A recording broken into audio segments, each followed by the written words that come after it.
meeting is streaming via Zoom and YouTube, live with a link on Facebook. For those meeting in person, please remember to turn on your mic and speak directly into the mic when talking. For those joining us via Zoom, please remember to mute your phone or device when you are not speaking. If you forget to mute your phone or device, we will mute you.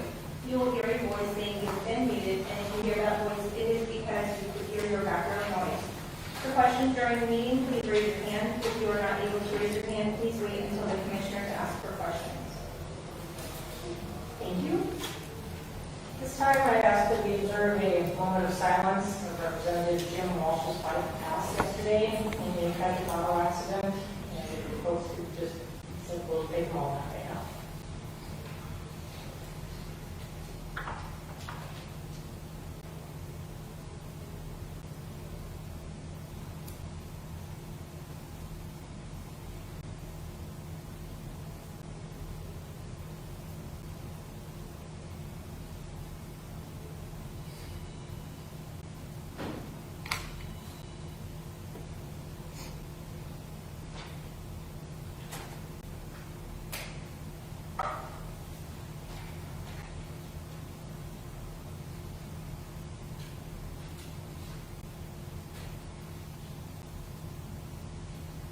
Thank you, everyone, and I would just ask you to consider having your loved ones.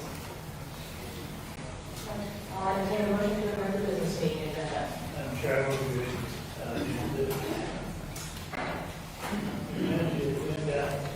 The resolution 22-358, modifying restrictions on highway work. Second. Been moved and seconded to amend the agenda to I'll add a outdoor burning agenda. All in favor? Aye. Aye. Motion carries 3-0. Right. Next item is public comment, and I will note that public comment and public testimony regarding the proposed ordinance 1338, for which I believe most of you are here for, will be taken at the end of this meeting during the hearing. So individuals wishing to provide public comment or public testimony on the ordinance and or companion policy for Lewis County encampment removal and cleanup policy will be given 2 minutes. If you have public comment regarding other topics, please use the public comment sign sheet and provide comment at the beginning of the meeting. So we have anybody signed up for topics other than 1338.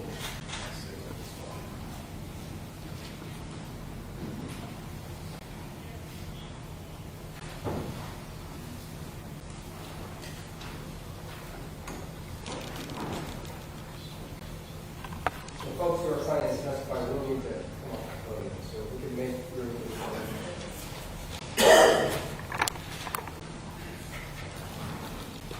All right. Scott Tennant.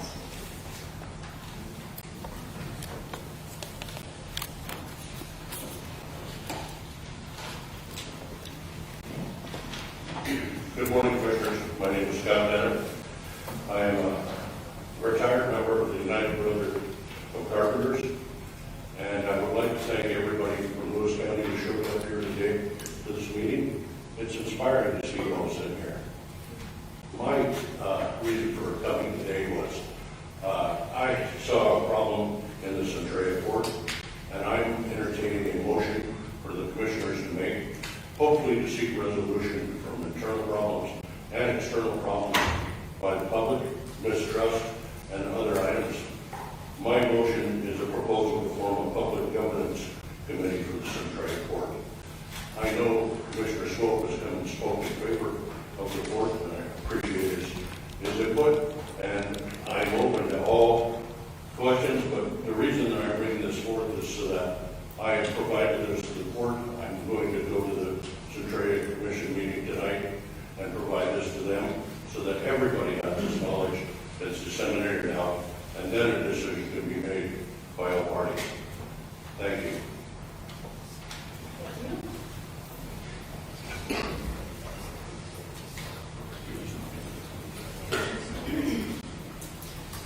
And is there anyone else who intended to sign up for regular comment?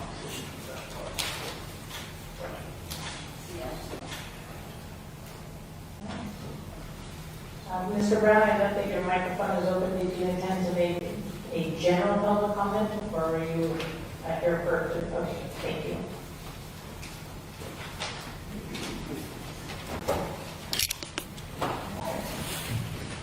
Madam Chair, I move that we add to approve three notice items, resolution 22-337 through resolution 22-339. Second. Franchises. Morning, Commissioners. John Metcalf, Public Works Director. Subject to Resolution 22-337. This is notice of a hearing regarding the franchise to Mountain Meadows Water System to construct, operate, and maintain water facilities in the Lewis County rights of way. The hearing will take place in the Commissioner's hearing room at or before 10 a.m. on November 22nd, 2022. This is for a new franchise for water in the county right of way. I will speak to the next resolution as well, 22-338. This is notice of hearing regarding the franchise to Harmony Park Water Owners Association to construct, operate, and maintain water facilities in Lewis County rights of way. This hearing will take place in the Commissioner's hearing room on or before 10 a.m. on November 22nd as well. This is for P&E of Tamarack Lake for existing infrastructure. Any questions on these items? Thank you. Preliminary budget. Good morning, Commissioners. Becky Butler speaking to resolution number 22-339. This is a notice to the public that the county manager has submitted a preliminary budget to the county commissioners. The budget is available online and in the budget department between normal business hours. We will hold an informational public meeting on November 22nd at 5:30 in this room for the public to attend. We also have hearings on December 5th to adopt the final budget with any changes from the preliminary. That's on or after 10 a.m. on December 5th. Good morning, Commissioners. Delaney Coleman from HR Risk. I'm speaking to Resolution 22-347, which is a amendment to an existing CBA with AFSCME Group. What the BOCC wishes to do is increase their portion of contribution for plan for 2023 to a total of a $65 employer per plan per month relative to the 2022 portion of premium contribution. There was also some cleanup effort on some of the items within the contract itself. I'm also speaking to Resolution 22-348, which is an increase on the 2023 medical rates for non-union employees who are covered under the Public Employers Benefit Board as well, and increasing that amount of that $25 by an additional $40 to a total of $65 additional employer contribution per month per plan relative to the 2022 employer contribution. Resolution 22-349 is being placed on hold for an additional week. Any questions? Thank you, Delaney. Welcome. 0.09.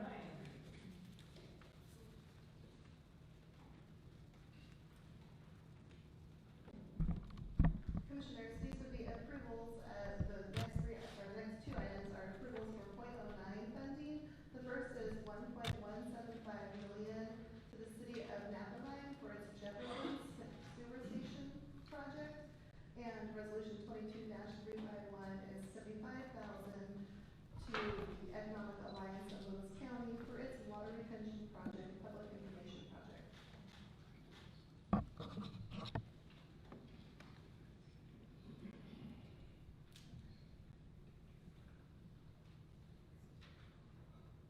And 353 is also 09. Oh, sorry. We'll get there. And resolution 22353 is $200,000 to Lewis County Public Works for its South Lewis County Airport fuel station or fuel system renovation project. Just a quick point of order, going back to resolution 22-349, if that's going to be held over, you'll want to amend your motion, unless you already did. The motion Oh, we already have, excluded, sorry, yeah. I missed that part. That was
burning of garbage, paper, or other refuse is strictly prohibited at all times.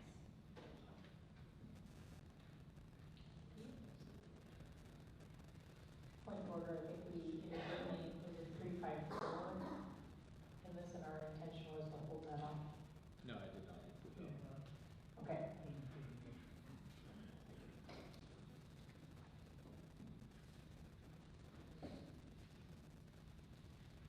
You're correct. You did. I'll amend my motion to remove resolution 22-354. Second.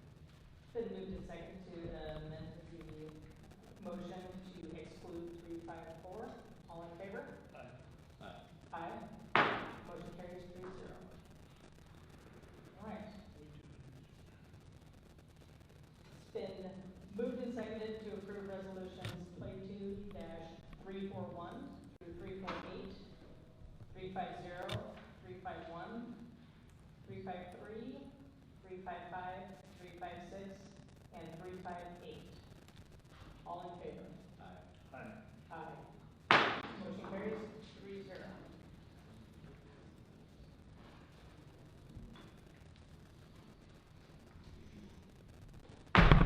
We are now moving into a public hearing. We'll now call the hearing for resolution 22-357. First, we will have a staff report, followed by a question and answer period. We will then close the question and answer period and open the hearing for formal testimony. Anyone wishing to testify, and this is the budget one, not the encampment ordinance, please sign a sign-in sheet at our lectern. You will have 3 minutes. All right, we'll now move to the staff report on resolution 22-357. Good morning, Commissioners. Becky Butler, Budget Administrator, speaking to Resolution 22-357. This hearing pertains to the recommendation to amend the 2022 budget. This resolution also adopts the amended 10-year capital plan submitted by Internal Services. Notice of this public hearing was published in the Chronicle on October 13th and 20th. The notice as published reflected an increase in expenditures of $2,888,582 and an increase in revenue of $1,098,149. Subsequent to the notice being published in the paper, the need to amend other funds became necessary, resulting in an increase in expenditures in the amount of $1,331,500 and a revenue increase of $24,500.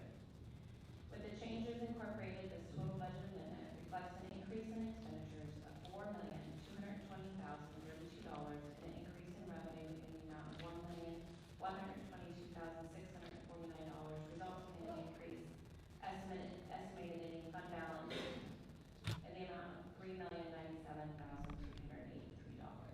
The majority of this amendment, over $2 million, is for capital costs related to the juvenile remodel, and jail door controls and other property acquisitions, as well as the changes for the Foundation of Public Health Services funds and regular operating costs. Would you like me to review the details, or are you okay with the information provided? I think sufficient with the updates. Right. Any further questions from the commissioners?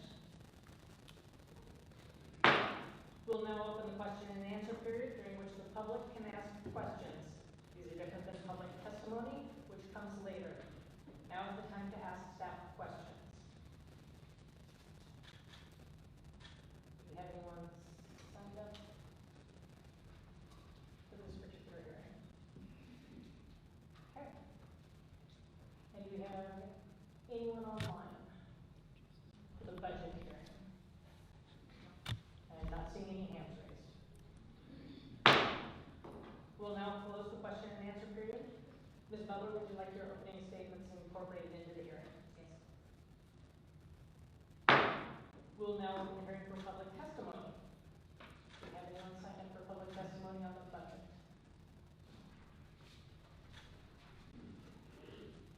There's no one signed up.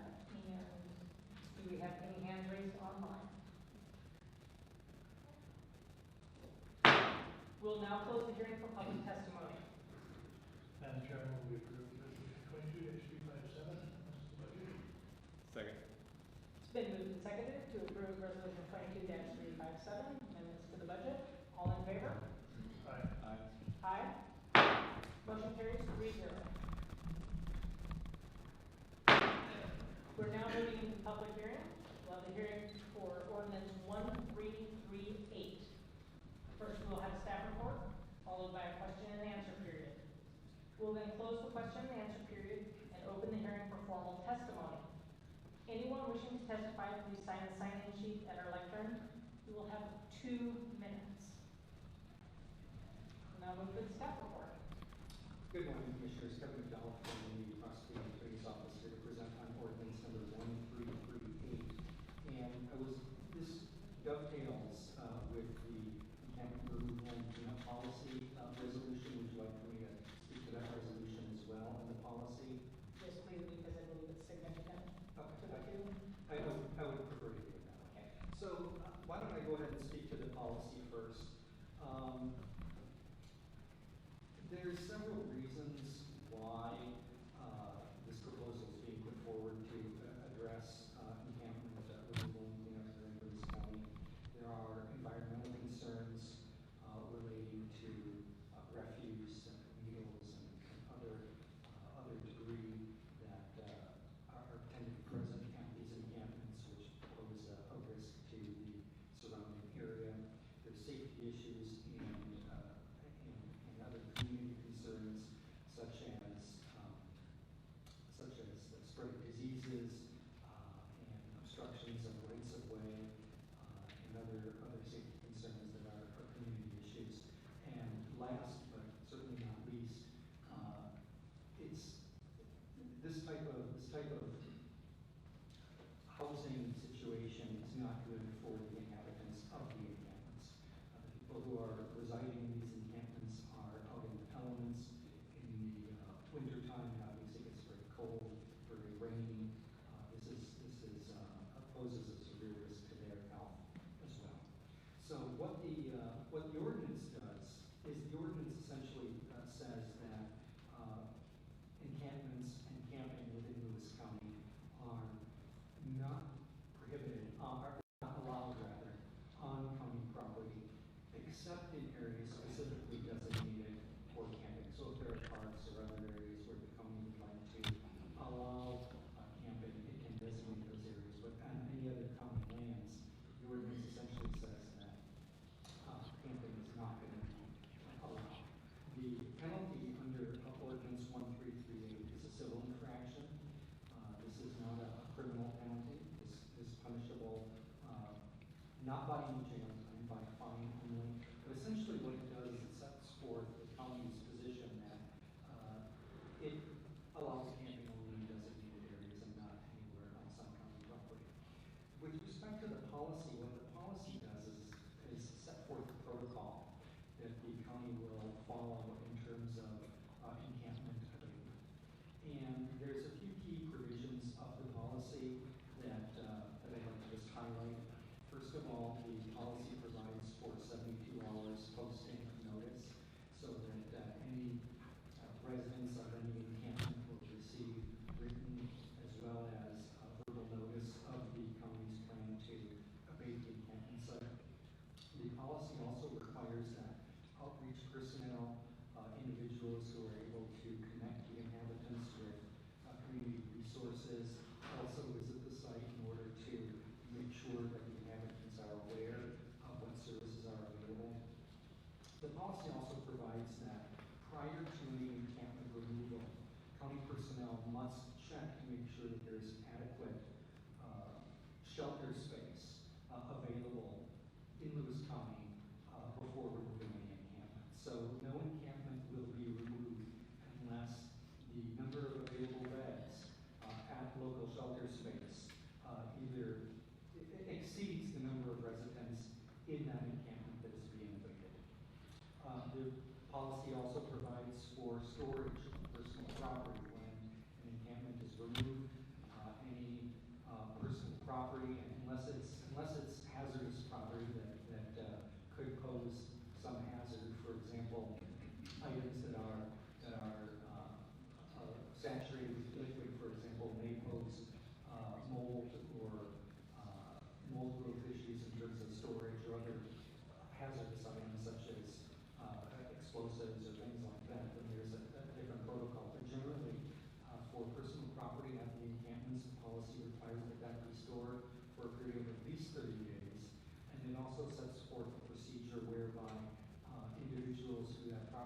wanting to can come to claim their property in order to recover it. So those are some of the highlights of the protocol that's set forth in the proposed policy. We can take any questions. Can you explain the difference between the policy and ordinance and the laws that have been set up? In the sense that this isn't a new law that's being introduced, this is a policy and ordinance that works within the law. Well, that is correct. So there's a couple different laws that I think are relevant. First of all, there's the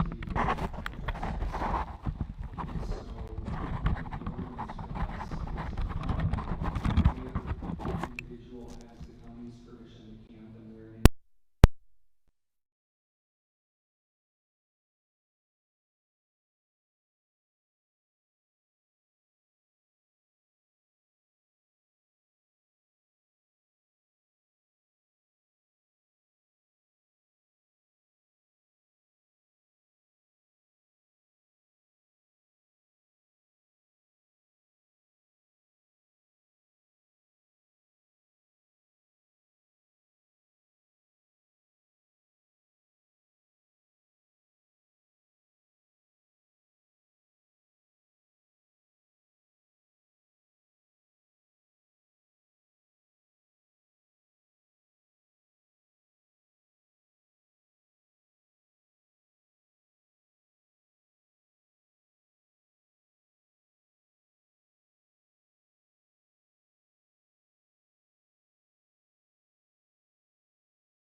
the Central case on point require that basically prohibit government entities from criminalizing homelessness and what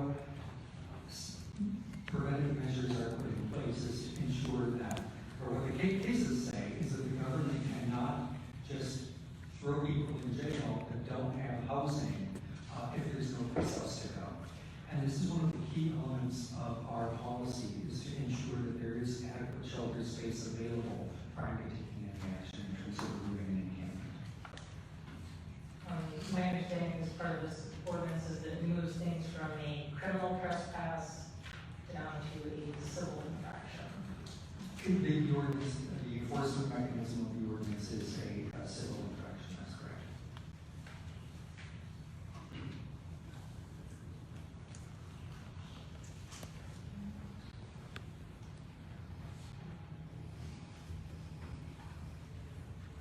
The other part will be discussing the policy after we finish addressing the ordinance. All right. And I touched on the policy as well. Yes, yes. Anything further for the ordinance? No, Commissioner. Any questions?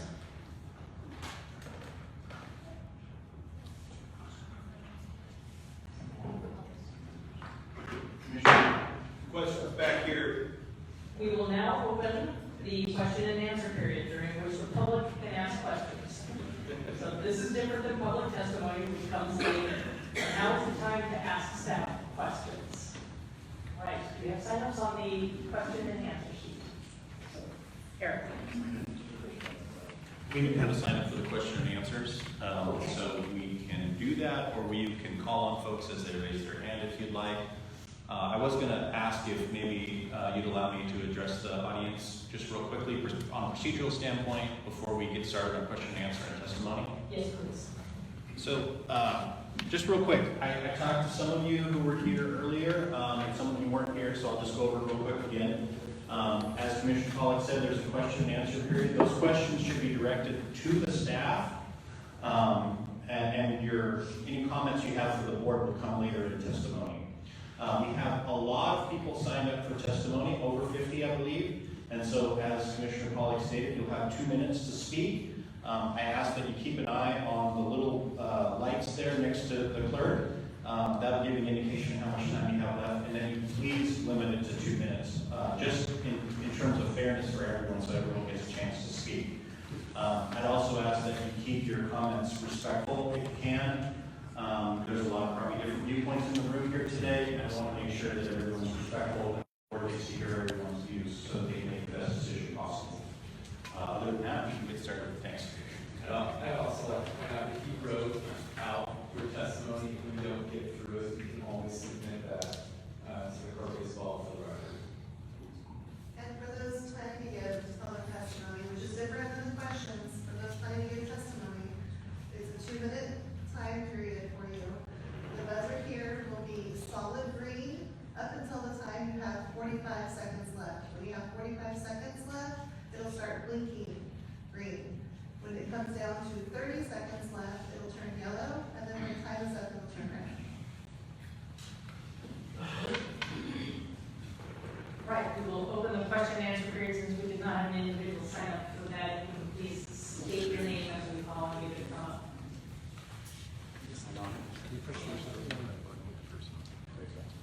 My name is Jed.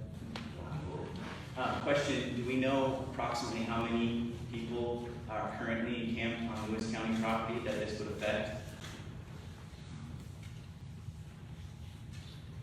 So, what the policy specifically addresses is any time that a specific encampment is going to be removed, that the number of individuals at that encampment be identified, and that there's a verification made that the number of shelter spaces available exceed that number. So that anyone who's going to be, anyone who's present or residing in the encampment that's removed, there's going to be assurance that there's at least enough shelter beds available for that number of people. In terms of the total number or census of homeless people across the county, I would defer to others on that. I don't know if public health has information on that. So in regards to persons camping on county-owned property, there's a limited amount of that. That number fluctuates. We do estimate it to be about 15 to 20. The most large encampments within our community are within unincorporated, or in the UGA area, or on private property. The numbers that we have not been updated for the last 2 months, but we are working to get those updated as we speak. Commissioner Stope actually went with our code compliance manager, Brian Warren, recently to do a tour of different sites and locations, and that was the number that Brian had come back with, an approximate number of persons camping on county-owned property. So again, it's a relatively low number currently on county-owned property.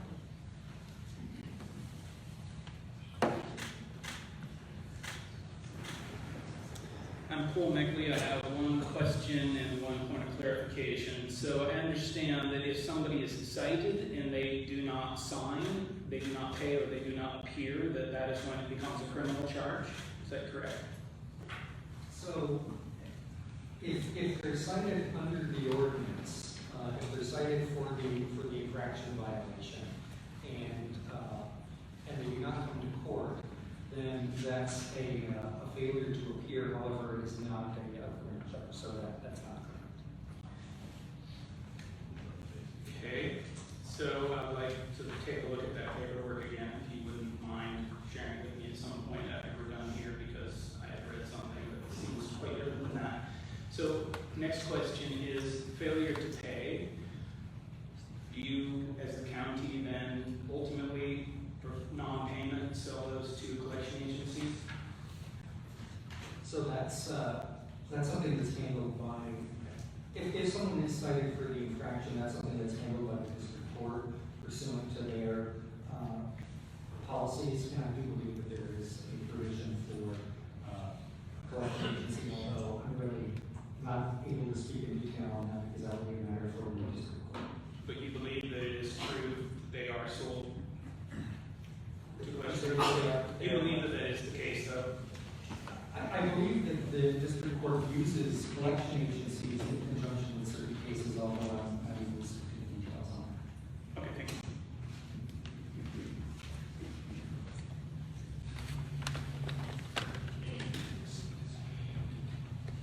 Hi, Elizabeth Dorr. Just a quick question. At the beginning of your presentation, you said something about county land versus parks. Could you expand on that and tell us why you said that? Because I'm thinking about Cape parks, you know. Sure. So basically, this is relating to the definitions section of the ordinance, and basically what it says is that, well, I'll just read it verbatim. It says, "It shall be unlawful for any person to camp on any county property except in areas specifically designated and posted for those purposes." So what I was attempting to clarify was that the county may have certain areas, parks, where it wants to allow county residents to camp for, overnight for the weekend or recreational purposes. And so the county may have certain areas where camping is designated and allowed, and that would not be considered a violation of the ordinance.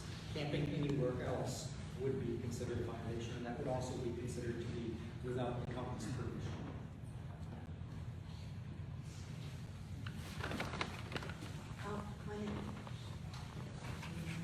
My name is Jillian James. I have a business operation.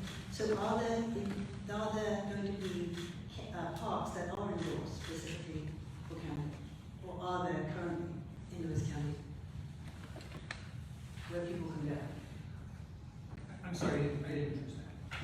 So you were saying that people could not camp except in designated parks. So are there currently parks in Lewis County where people can move to? So on that, I would have to defer to our Parks and Recreation staff.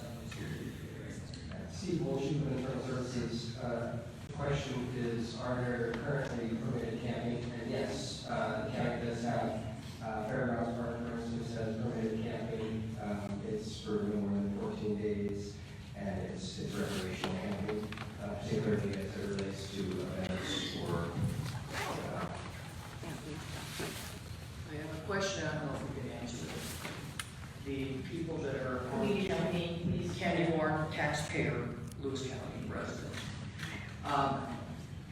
The folks that are camped on county property, does this county have contracts with companies or organizations for servicing those folks that are not county companies, county agencies, but outside county companies, or agencies, companies, organizations that take money in from county government? So the policy has not been even passed yet, so certainly it has not been implemented. I don't know.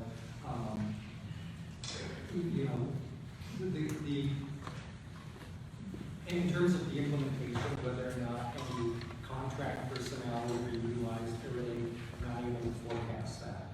However, what I can say is that the county does have an arrangement with the Salvation Army to operate the night-by-night shelter, which is where we, which is the primary source of shelter beds that we would have available for this purpose. So I would identify the Salvation Army. So they're the only company outside of county agency that has a contract? I would like, to my knowledge, yes, but they're, Good morning. There are several entities that do contract for homeless housing services. Those include Reliable Enterprises, Gavel Church currently, their contract is set to expire at the end of this month. There's also the Salvation Army and Housing Resource Center. Each contract has a different component to it. If you're asking about cleanup specific to an encampment on county property, we do not have a contract with any outside entity as this ordinance has not been passed. So once camp is identified on county property, that would meet the criteria and cleanup is then moved forward. Contracted services would most likely take place, or we would work with staff that are currently employed by the county. does the county government actually have contracts with these organizations that you mentioned to provide services such as food or anything else? We do not have a contract that provides food for individuals. We have contracts that provide services such as coordinated entry, rapid rehousing, that there is a specific domestic violence agency that provides homeless housing services to persons experiencing domestic violence or sexual assault. So specific to this ordinance, there is not an entity that provides services directly outlined in this ordinance, except for the coordinated entry entity, which would be working in cohort with the designated county personnel. Okay, thanks. Dylan Little, Centralia. I've had a number of anecdotal conversations with various officials that would say that there's a significant number of folks who have taken these encampments that are not from our county. Do we have any sort of demographic information as to what actually we're looking at as far as Lewis County, people who are perhaps needing assistance, or those who are coming from places such as Olympia or Seattle? So that information is data, and that data is gathered through our homeless management information system. Our current coordinated entry provider is Gather Church. They have approximately 1,700 persons in that coordinated entry system. That timeline is when the person enters or asks for services. At that time, they do ask them where they were last stably housed. In our county, there is not a set priority for persons who are from quote-unquote Lewis County. Other communities, as I've discussed with Commissioner Swope, do have ordinances or criteria that requires the person to be a resident of Lewis County. So that is a question that we are looking into and how that would best serve. In regards to the types of homelessness in Lewis County, there are several types. So transitional might be the type you're speaking of, a person who gets quote-unquote stuck in Lewis County or travels from Olympia, Portland, or Seattle here temporarily, tries to kind of get services or set up a foothold. Those persons typically don't move along, and one of our providers might be better able to speak to that. They did speak to that at a recent housing forum conducted by the county. We will be doing more specific data quality measures on that, as that is a very specific question that people wanted. That would, it's not entirely specific, like what we're dealing with. But my main concern is I think that there is a significant number of people who are basically serving the system wherever they go versus those who can actually truly help. And do we have any idea as to what those kind of numbers are, generally speaking? We want, no, we do not. And that's what we're trying to get is an answer to that. Red Roar, Leo. I have a question regarding the entities you mentioned and the contracts as you stipulated, what the cost is to our county. Can you go through that at all for the various entities such as Gather Church? Each of these contracts is done through a resolution approved by the board, and that information is available on the EOCC website, and also we can provide that to you as you ask. You don't have that available? No, I don't have that available right now. We can provide that to you via email or in person. You can schedule a meeting to meet with us. You'll search the county commission website. Specific to coordinated entry, that contract is around $100,000 to $150,000 for a year-long service. So other entities like Hope Alliance, which provides the domestic violence sexual assault contract, that's a specific quality of service that is provided by an entity that is certified to provide that service. Rapid rehousing, youth outreach, or other services are very specific. So if there's a specific ask as to how much money is being provided contractually, we can get that for you. Is there also federal monies outside of county monies that go to these entities, and if so, you know how much those are? We received approximately $16 million in federal money since 2020 to provide emergency rental assistance. And so that is a very specific moniker of money from the feds to prevent people from being homeless. We do have some funding, approximately $160,000 that comes from Housing and Urban Development to work with families with school-aged children, and that's called the McKinney contract. And that's the specifics on that I have available right now. But I'm happy to answer that. Thank you. Is this distributed then equally amongst all these entities, or is there certain groups that have? So certain contracts go to certain providers based on a request for proposal or a request for project bid. That was done post-pandemic or pre-pandemic. We are in process of doing another request for proposal. As those monies are received from the state or federal entity to the county, we then look at the criteria that is required to meet the eligibility for persons seeking those funding and also those who will be distributing the funding. One big thing I should note is that all of these funds are reimbursement based. So when you hear the amount of $22 million coming into our community, we do not get a check for $22 million. The providers who are contracted for that $100,000 or $150,000 do not get a check at the beginning of that contract. They incur the expenses, submit invoices to us, those are reviewed, and then we reimburse them for them. Then we seek that reimbursement from the state or federal government. Is there any, just for clarification, monies involved in legal exchange, other items along? Zero money from the county goes to the village. Is that federal monies then? I can't speak to that because the county does not see funds for legal exchange. And the final question, thank you for your patience, is regarding the vested interest in some of the entities present today. Is there enough, in your opinion, to be concerned with testimonials and such so that this vested interest has a voice to oppose or support this ordinance? On a personal level, I do not feel there is because similar to a jail contract for mental health services, that provider came and spoke to the need for that service. I believe that the providers in our community do work very hard with what they have, and also those providing testimony from those agencies should keep in mind that they are contracted providers. I appreciate that clarification. For the question and answer period, if we could try to keep those questions really focused on the ordinance and the policy here. I know this is a really complex issue. We have lots of places to explore, but if we keep focused on that, we'll make sure that the board has what they need. My name is Chronicle. I live in Centralia, and my question is that this encampment that we're talking about cleaning up, where is it located? So I don't know that, so there are encampments within the county. I don't know in terms of prioritization or what encampment would be first, the first encampment for this policy if it's passed to be utilized. I don't know that that decision has necessarily been made yet.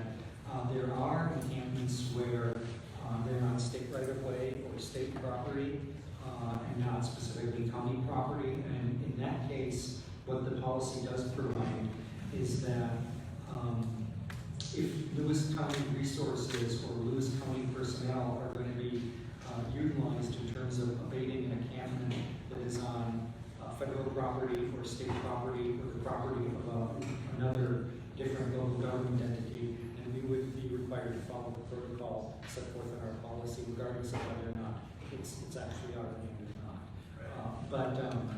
But certainly any use of Lewis County resources in conjunction with abatement of an encampment not on Lewis County property, that would only happen with the request and consent of the landowner and in accordance with the protocol that is being proposed. Yes, because the encampment that I think everyone knows about and is familiar with is on the northbound lane there in Lakely's Junction, I think is the area that it's called. That is on private property. Well, it's my understanding, and I could be mistaken about this, but it's my understanding that that's a state DOT right of way, and any abatement of that encampment would be in conjunction with the landowner and with their request and consent. And that's the property that you say that there's about 15 to 20 people living? No, Blakesley Junction encampment is not something we're discussing today because that is not on county-owned property. The other encampments we were discussing are very small, scattered encampments on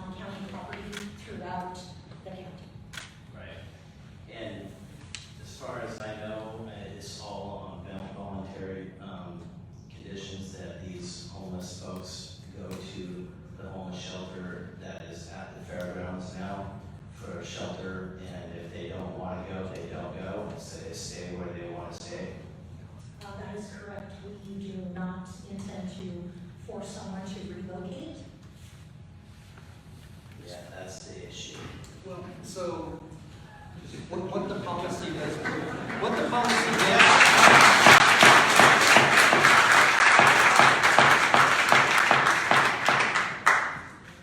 So what the policy does provide for is abatement of the encampment, which would include removal of tents or other personal property which may be present at the site, and that would be stored for up to 30 days, as I spoke to earlier. So, as Director just indicated, if someone doesn't want to go to the shelter, they won't be forced to go to the shelter.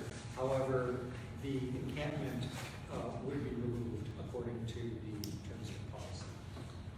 And the reason why I placed the injunction is at a topic and why the county is involved in that is because we have an ILA with the city of Centralia for nuisance and abatement, so the county would, and is working towards removing this injunction. And that's why the city isn't necessarily doing it, because of the ILA that we have with the city of Centralia. And several others, when he mentioned encampments in UGA areas, we have those similar ILAs with different cities in Lewis County.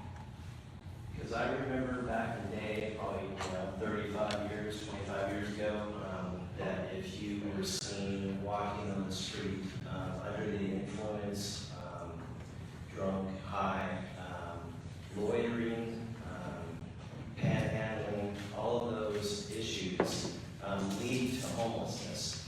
And big issue that a lot of us have here in Centralia. Testimony, sir, or you have another question? Well, yeah, I guess it's testimony. Yes, thank you for answering my questions. I know there's a lot of questions that all of us have, and man, this meeting can go on until tomorrow. So, I can just, point of clarification, the homeless shelter is currently with the Salvation Army and not Fairgrounds. Commissioners, the overflow room has 2 people with the questions, and there is another hand raised online as well. We have other questions in this particular room. Please step to the microphone.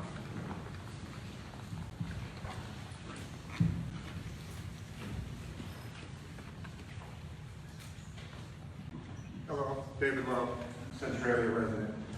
My question is what are we going to do about all the homelessness, garbage in our waterways?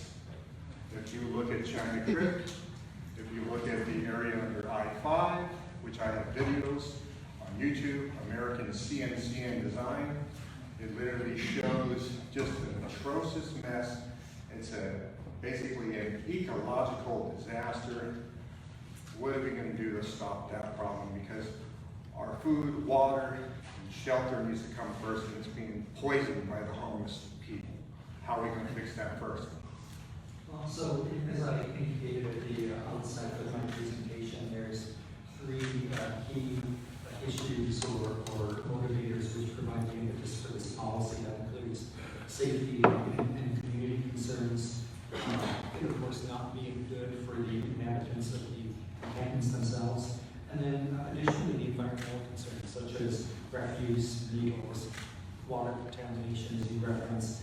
And so that is one of the reasons why the county is proposing to move forward with why this policy is being proposed to be put forward.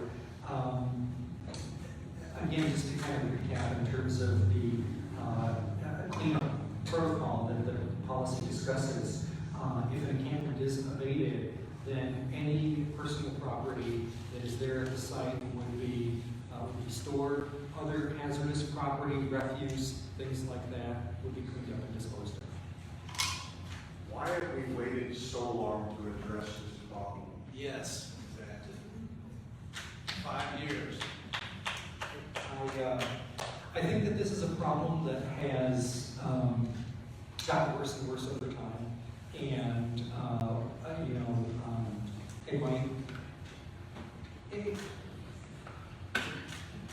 it's a problem which has gotten worse over time, and it's gotten to a critical mass context where this policy is being proposed and go forward? Could something have been done earlier? Should something have been done earlier, perhaps?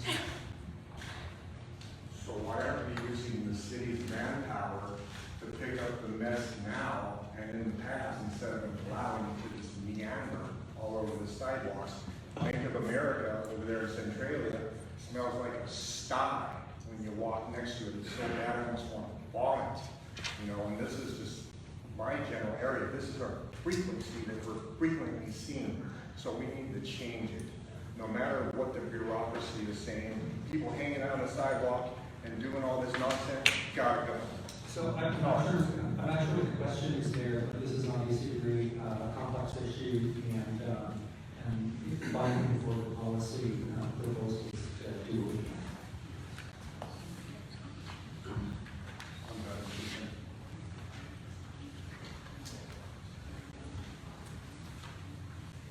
Sorry, Patrick Morrison from Centralia. I'm wondering how much is this going to cost? What's the source of the funding for it?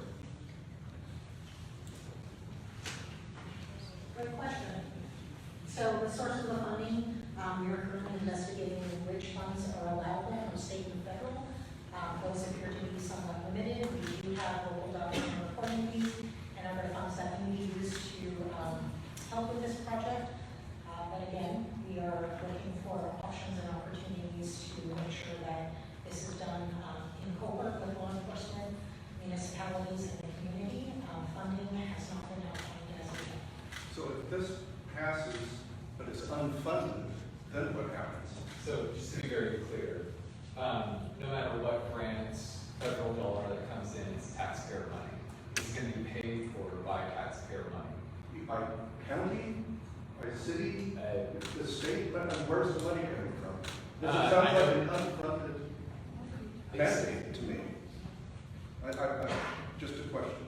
Yeah, good point. We have to figure out where the funding, I know the Department of Ecology has funding that's set up and available. But I guess the alternative, though, is that we do what we've done in the last 8 years and do nothing. And then when we have a flood, we allow that to flood into our neighborhoods, and we just allow the trash to keep building up. So we can try to figure out where the funding is going to come from now, but we don't know. We don't know what that cost is. We know it's going to cost something, and we're going to have to pay for it. And at the end of the day, because of how we've allowed it to go on, it's going to cost us money. And whenever, I just want us all to understand and realize that just because we get a grant dollar from the state, a grant dollar from the federal government, that's taxpayer money. So to say, well, why don't we get it from over here? Well, it's still at the end of the day, whether it be city, county, state, federal, it's taxpayer money, and that's what's going to pay for it. That's the situation that we're in right now. So you have no idea? Yeah, we're investigating. I think we also want to be careful not to put the cart before the horse, because if we had a source of funding and all of a sudden we're going to go marching ahead, it's important to have some framework and some policy in terms of the procedure by which the county would handle the situation according to law, to make sure that it's in accordance with the Ninth Circuit court cases that I referenced earlier. So what this does is this lays the foundation. Obviously, there's some details to be worked out in terms of the implementation. The policy does not require that any encampment site be updated. It simply sets forth the procedure for doing so. Thank you, Kevin. That's just exactly what I was going to say. We couldn't do anything before this because we didn't have a policy in place. We didn't have ordinance to deal with it. That's what this area is all about. So, exactly, we need to have that framework in place before we can take any action on things. But just for clarification as well, we do know that Blakeslee Junction, when we're talking about the cleanup of their WashDOT, has already agreed to do that process. Commissioners, if I may, Amber Smith, Senior Civil Deputy Prosecuting Attorney, here for the board for points of clarification on this matter. To clarify, based on the question posed, is whether or not this would be an unfunded mandate, an unlawful unfunded mandate. To clarify to you, the board, regarding this proposed, it would not be. This is a voluntary choice by the county to be able to do that. Whether or not it receives its own funding source or finds another outlet funding source, it's not obligating any municipality or other entity to comply with this particular order. It's a choice that they make, so therefore it does not comply or does not adhere to any kind of unfunded mandate basis when we're considering this ordinance today. And also as a point of clarification for the audience, understanding that there are many folks that are for or against the proposed ordinance that is here today. But in the interest of trying to keep things timely and orderly, we would ask you to refrain from any kind of applause or shouting or speaking out of turn, understanding that you all have an opportunity to provide your own comments, questions, or testimony at the appropriate time. Thank you. Hi, I'm Patricia Hubbard. I own Centralia Western Stores. We're on the other side underneath the culvert. I'm wondering if there is a grant out there to pay for the fence that they continue to take. They've set it on fire. Since the encampment, I've replaced my fence 11 times. And I'm wondering if there's any kind of grant for retailers, merchants in the Centralia area that will pay for some of the repairs we have had to pay. And graffiti and shoplifting. So, is there any grant out there to help us? I mean, I'm like $20,000 into a fence and painting my building and merchandise that they steal. I just got done replacing it a month ago and I have a big hole in there again. So, to my knowledge, I'm not aware, but if there's any other person who has knowledge on that, please feel free to chime in. I mean, there should be some kind of relief for us as business owners. I mean, I pay my taxes, I call the police, and they can't do anything. So I'm just wondering if all these grants to help clean up, is that part of us? I mean, there's local people here, downtowners, and there's people in the outlets, but I mean, every week I'm out there nailing up a board, buying board. So is there relief for me? So I think that's a very important concern, which I think is tangentially related to the policy, and hopefully implementation of the policy could help to address that, at least in part. However, really, we're only prepared today to address questions specifically related to the policy. So, well, this is part of the encampment. The people in the encampment come across underneath the freeway and destroy my fence. Point of clarification, Ma'am, are you talking about the Lacey Junction? Yes, I am. Yeah. This policy, this ordinance is regarding unincorporated Lewis County. Lacey Junction is not part of unincorporated Lewis County. It's on private property, and also property of the Department of Transportation. Understanding your questions that may be worthwhile to follow up with the department or folks otherwise to see if there's city options available, but if you could keep questions and testimony regarding issues on unincorporated Lewis County property. Lacey Junction is not actually going to be part of the ordinance that's presented today. Do you have a question regarding unincorporated? No, I thought that it was about that encampment because that is a huge problem in those counties. so to the extent that there's a state government entity or other local government entity or the federal government has property where an encampment is going to be abated, again, if Lewis County resources or personnel are used to assist with that abatement pursuant to the request or consent of the other government entity, then we would follow the protocol and policies, the protocol and procedures set forth in this policy. So to that extent, it could apply, but in general, as Ms. Smith just indicated, the policy is directed specifically at county-owned lands.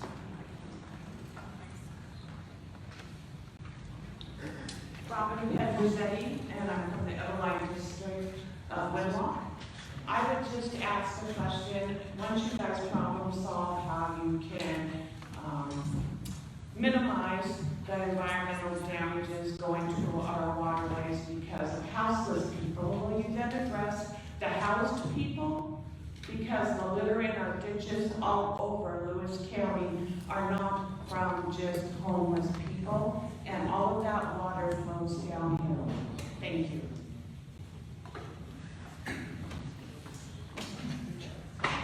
Do we have other questions?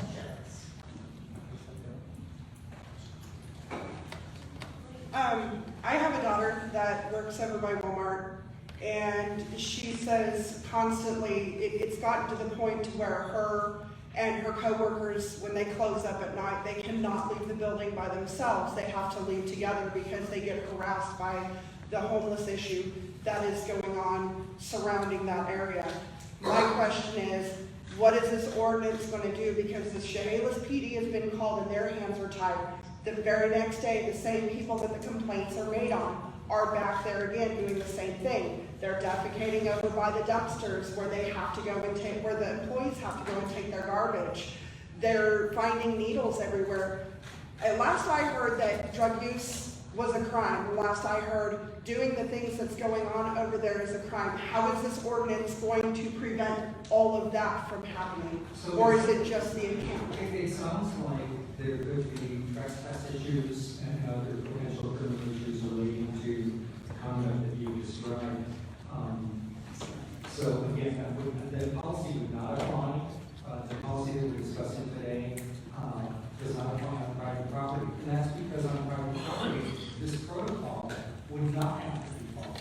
If there are people causing problems on Walmart property, stealing items, trespassing, what have you, law enforcement can enforce that as a trespass or a theft or a number of other violations.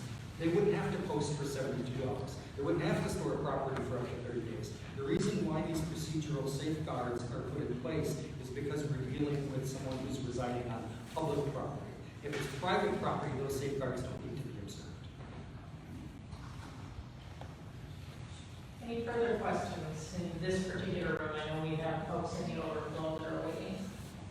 I got one more. I'll say it here. Are you people just driving through town to pick up a paycheck? All right, do we have anybody? We'll go to the overflow now. My question was answered. Okay. Yes. Is there a microphone? Here we go. Sir, please. Okay. Is there a permanent homeless shelter under construction in Lewis County? And if somebody does not want to go there, that means they do not want to obey the rules. What is happening then? If they don't want to obey the rules in the homeless shelter. And if a homeless shelter is being constructed, where's the funding coming from? I believe that our Director of Public Health and Social Services may be able to add some detail to this answer, but I would like to just start off by saying that our shelter that we have available, the Salvation Army 9x9 shelter, I believe is a low barrier shelter. So there are minimal barriers for someone to stay at that shelter. It's my understanding that they can't be actively shooting up or using drugs or other sorts of behaviors while they're there. But it is a low barrier shelter. And if someone is not going to agree to abide by even those minimum standards, the shelter will be made available to them. It's again, the policy requires that anyone residing in an encampment will need to make sure that there are beds available, so it will be made available to them. But if they're not willing to abide by certain minimum standards of conduct, then it is possible that they may not be admitted. And Misha, in terms of whether or not there's plans to build a new shelter or funding, could you address that, please? We do have plans to have a 9x9 shelter that has increased capacity. That location is on Crescent Avenue. In regards to where that funding comes from, that funding would be coming from taxpayer dollars. So federal, state, local dollars to utilize for a 9x9 shelter that has increased capacity. Very specifically speaking to if a person does not wish to abide by the rules at the 9x9 shelter, there's something called harm to oneself or community. So a person participating in shelter activities at any one of our providers, in any service at one of our providers, from the Gospel Mission to Health Alliance, if If they are harm to themselves or the community, meaning they're being disruptive, confrontational or violent, or actively engaging in illegal behavior, they are asked to leave. These are not shelters and or projects that allow for persons to be using on site or to do harm to others while on site. I understand that, but this issue is not being addressed. If they are not willing to abide by the rules, they just go back to the camp. If you kick them out of one camp, they're just going to create another camp somewhere else.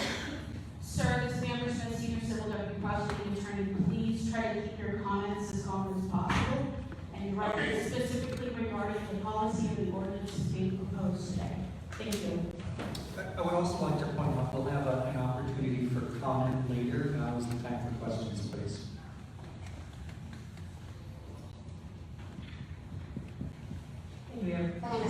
My name is Lisa Strader. I represent those Friends Without Homes in Lewis County. My question is, if you are saying that if they're disruptive or they're not following by the rules, we have people coming straight out of institutions that are not able to follow the rules. What happens if they have a mental health disparity and they're not able to access shelter due to a mental health disparity? Is there going to be places where people with mental health be placed as well? There are service providers in our community that provide that. There's a crisis intervention team. $20 million a year goes towards certain services provided by different organizations in our community. Is that enough? That's a great question for people to ask in this room and to ask their legislators. But if a person is leaving an institution such as Western State Hospital, there is a protocol in place before they come to our community. People are not just released into our community from those types of healthcare facilities, but if a person is leaving a hospital, there is a triage system in place with our providers that allows for what should be a warm handoff for the person to be sheltered for that evening. The crisis intervention team is available, and I believe familiar to your agency, Friends Without Homes, as well as the other agencies in this room.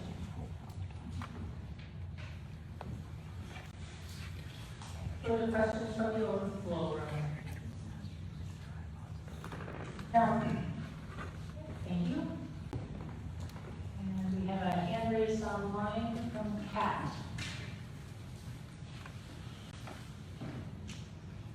My question is that if our goal here is to reduce pollution and ecological problems and to also reduce crime, have we compared any kind of cost comparison of simply putting Santa cans and dumpsters down there? Is that something that might mitigate the problems that we're looking to solve at a less expensive and less traumatic way for individuals who are residing in this camp? So this proposal is being put forward because the belief is that this is the best way of addressing the issue. By taking some of these other measures that you have described, like putting out dumpsters or other facilities, it could ultimately, oftentimes what this has the effect of doing is enabling the encampments to expand and proliferate by making it easier for people to live out in the elements. And the goal that we'd like to do is to connect people with services, to move people into a shelter and get connected with services so they're no longer out in the elements. Simply making it easier for them to stay outside in the encampment is not viewed as the ideal approach.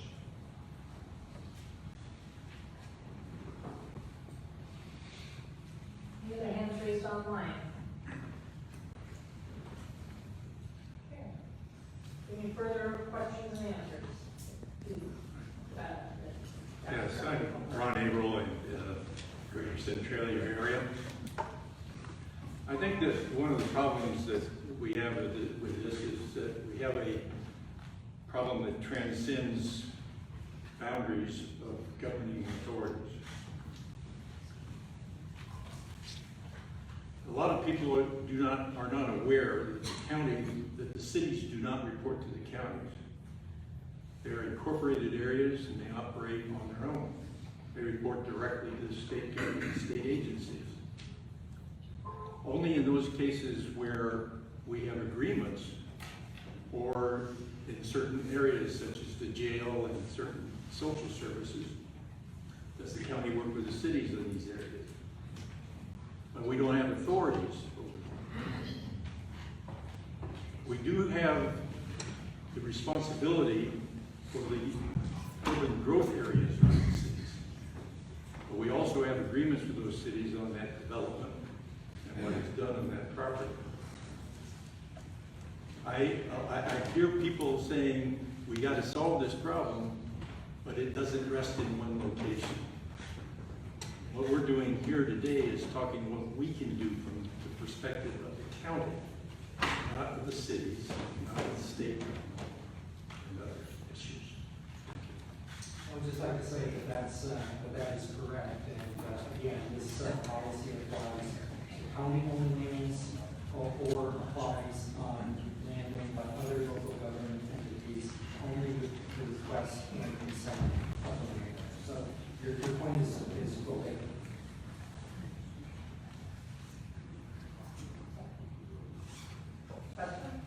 Yes, my name is Steve Copa, and first of all, I want to tell you a little bit about myself. I started the Centralia Clean Team, and myself, as well as many volunteers, some of them are here in the audience, have spent countless hours picking up behind these homeless people. We cleaned up underneath the bridges, we've cleaned parks. Lately, the last 2 or 3 years, we've concentrated on Exodus 81 and 82 because, in my opinion, that's the hood of the car for Centralia, Chehalis, mainly Centralia. I know that Shelly Hansen just started Chehalis Clean Team, and she's gaining momentum on that. She's not here right now, she's in Arizona. But I want to take my hat off to her for starting that, because Chehalis, in my opinion, is a county seat, and it needs to look good on our freeways, it needs to look good in the city. And I guess it leads to my main question is that the city of Centralia was able to get a grant for one employee to clean the areas that we were already cleaning as far as volunteer group. What I want to know is there a plan for more employees to be hired for both Centralia and Chehalis to help with just the obvious cleanup? And then secondly, I would like to motion as a public ex-business owner. I was a business owner downtown Centralia for 23 years. I feel like I have my thumb in a heartbeat as far as how these people are, what they expect, what they like. They like being homeless. My question is, when are we going to have a meeting to talk about all this? I know this meeting is about the county property, but I would like to have a meeting so we can talk about all this. All these people here that are in the audience are here to talk about that. If you have a question directly related to the ordinance and the policy, please ask that question. Okay. We'll schedule time with you outside of this hearing. Okay, so my question is, for how many encampments, basically we're here to talk about this for other encampments out inside the Lewis County. Where are these encampments that you speak of? Besides Blakely Junction, which is why we're here mostly, what other encampments are you guys, what sparks this energy to come forward and have a meeting like this? I drive all over Lewis County. I don't know of any other encampments. Sir, if you could let the department please answer your question. Okay. Thank you. So there are a lot of encampments on private land throughout the county. There are a few tents located on county property scattered throughout the community. The biggest issue we do see is encampments that are located within the cities, and that runs from Mossy Rock all the way down to Toledo. Cities are having a problem struggling with this. This ordinance was proposed for county specific, and so while those numbers are low, the intent was to find a viable option to ensure that camping on county-owned property is prohibited unless it is in an approved location for the approved amount. Okay, so I guess maybe we should have another meeting about all the other areas, cities, because that's basically where the encampments that most of the audience is here to talk about. But I guess what I would like to do is go back to my initial question is, when is another meeting scheduled to talk about this issue? Sir, that's beyond the scope of this hearing. We can have someone from staff reach out to you and we can schedule that, but that's not particularly germane to this particular ordinance or this policy. Okay, because that, I just wanted to make it clear that that's what most of these people are here for, so. Do we have other questions pertinent to this particular ordinance hearing?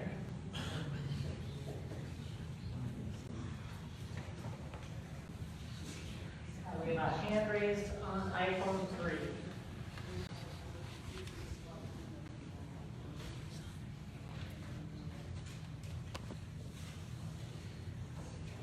iPhone 3.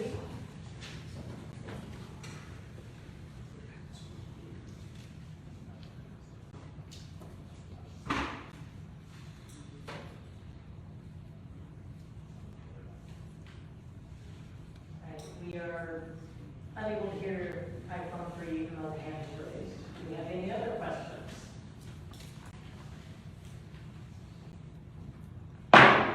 We'll now close the question and answer period. Mr. McGowan, would you like opening statements incorporated into the hearing? Yes, Madam Chairman. We will now open the hearing for public testimony. Point of order, for those who also gave information, do you want your comments included in the record? Staff members? Yes. Yes. Thank you. Right, we will now open the hearing for public testimony, and you will have 2 minutes. We will start with the sign-in sheet. And I do realize that there were some folks who signed in that felt that they just had to sign in for the meeting and were not actually preparing to speak. So if you can just let us know, it will pass, we will move on to the next person. I also want to note for those online, if you plan to give public testimony, you will have to have a first and last name associated with your identification on there. And for those who are giving public testimony here, please state your name, first name and last name, and you can state your city of residence if you'd like. You do not have to give your address. All right. Cole Medley.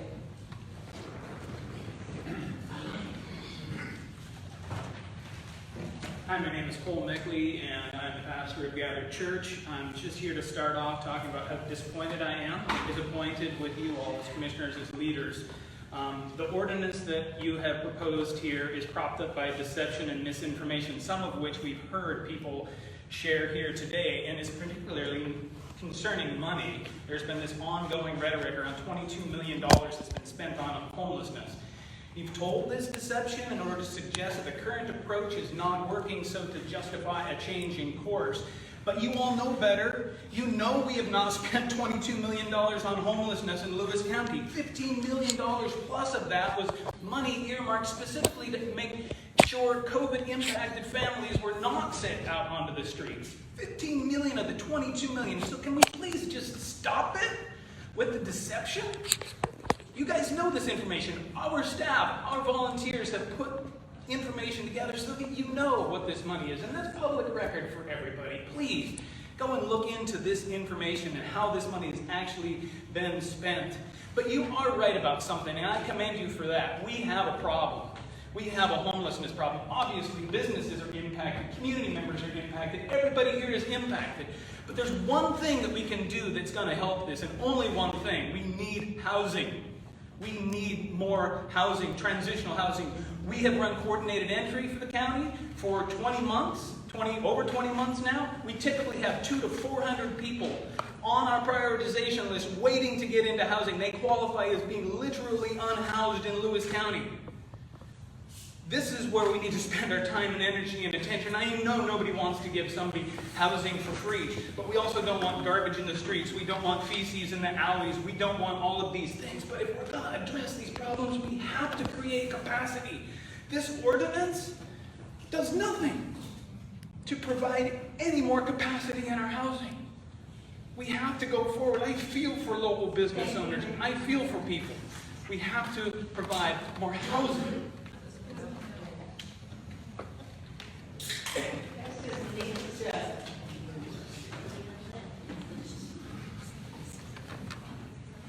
Nate Judd. I've been a Lewis County resident my entire life. For the last 9 years, worked in downtown Centralia, first as the campus pastor for Bethel Church downtown Centralia and a part of the Hub City Mission. In the last 10 months, I've started working at Gather Church as a manager of the CBRA, which is Community Behavioral Health Rental Assistance Program, which is grant funded through the Department of Commerce, money that was sought out by Gather to help with this issue in housing. So I've gotten to walk personally with people who are living in homelessness or on the verge of homelessness, who are dealing with mental health and substance use issues, and help them try to navigate through those issues to find long-term, permanent, subsidized housing. And it has been very difficult. It has opened my eyes to just how hard that is. So we're dealing with a number of issues. We have food shortage, we have all these things that we're trying to do from Hub City Mission and other organizations to help people survive. Those are not solutions. Getting rid of camps is a goal. It is not the starting point. There are so many places between here and there that we have to invest energy. You see so much energy here because this issue is real and it isn't going anywhere. So I think we need to keep going and pushing into this, tap into this energy, and let's produce some solutions that solve the issue and don't just push it around, or let's just get it out of our space and push it off onto somebody else. That doesn't solve the problem, and these are real people, human beings, created in the image of God, who are worthy to be cared for and loved, even if they do cause problems. They aren't just problems, they're people. Next is PJ Kuykendall, and then on back with the Jim Smith. Yeah, thank you. I live off Blair Road, so at BJ Kuykendall, Centralia, Washington. Yeah, I live off Blair Road, so had a good view daily at some of the challenges of this. And I might add, I appreciate every person that tries to help a fellow human being, especially when that's motivated by love for God and love for His people. But I feel it sets a dangerous precedent to allow these things to happen and allow the disregarding of laws and statutes just in such an open way. I think that opens the door to lots of further problems. And it sounds like this is a small step in the right direction, but I would encourage this small step. Thank you.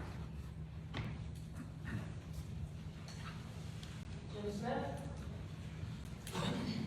Next up will be Harriet, and I apologize, I won't know last name. Yeah, Jim Smith, Adna. Yeah, I'm here to support what Commissioner Swope is proposing here. I hope our other commissioners follow along with him. You know, I'm just worried that other entities up north are be doing the same thing, and those people are going to filter down here if we don't do something. You know, so I just come into town. There's an encampment right on the freeway, right on the overpass. So anyhow, I support you guys. You're doing a good job.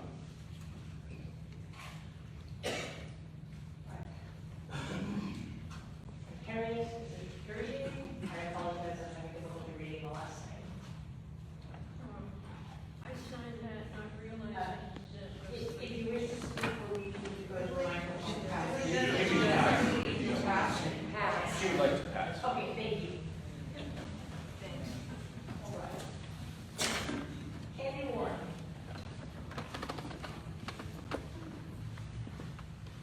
Again, a resident of Lewis County, Winnemucca address. All of us live. Huh? You just did, Candy Warren. Okay. All of us live in a warm, dry place, secure away from the fallen world. Head on a pillow at night, sleeping securely. The homeless do not. Taxpayer money is being transferred from the county government to companies and organizations in the business of dealing with the homeless. Those companies and organizations then become invested in receiving contract money, which revolves around their product, and that product is humans that are homeless. The homeless are living in squalor, and most in perpetual addiction to drugs. When you mix perpetual addiction to drugs and mental illness, it equates to a never-ending human suffering. There's a famous advertising line and it goes like this: the few, the proud, the Marines.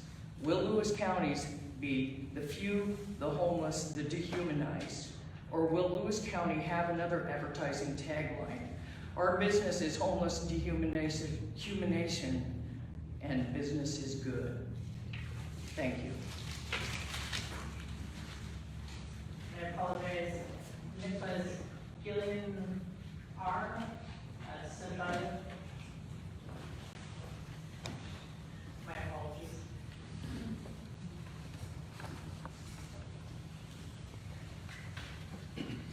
My name is Jillian Davis, didn't write it very well, sorry for that. And I live in Centralia.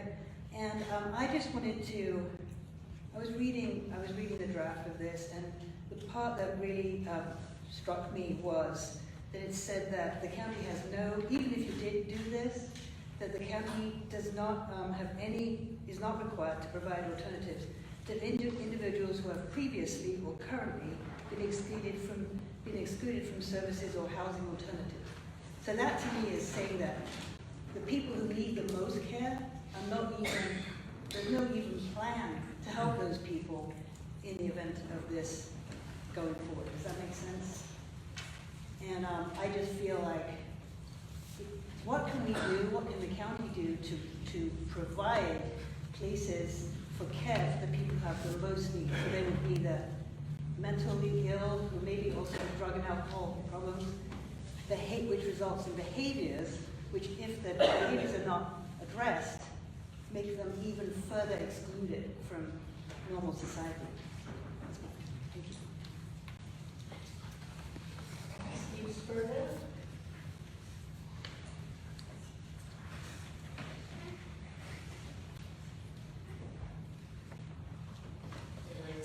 Steve Spurgeon.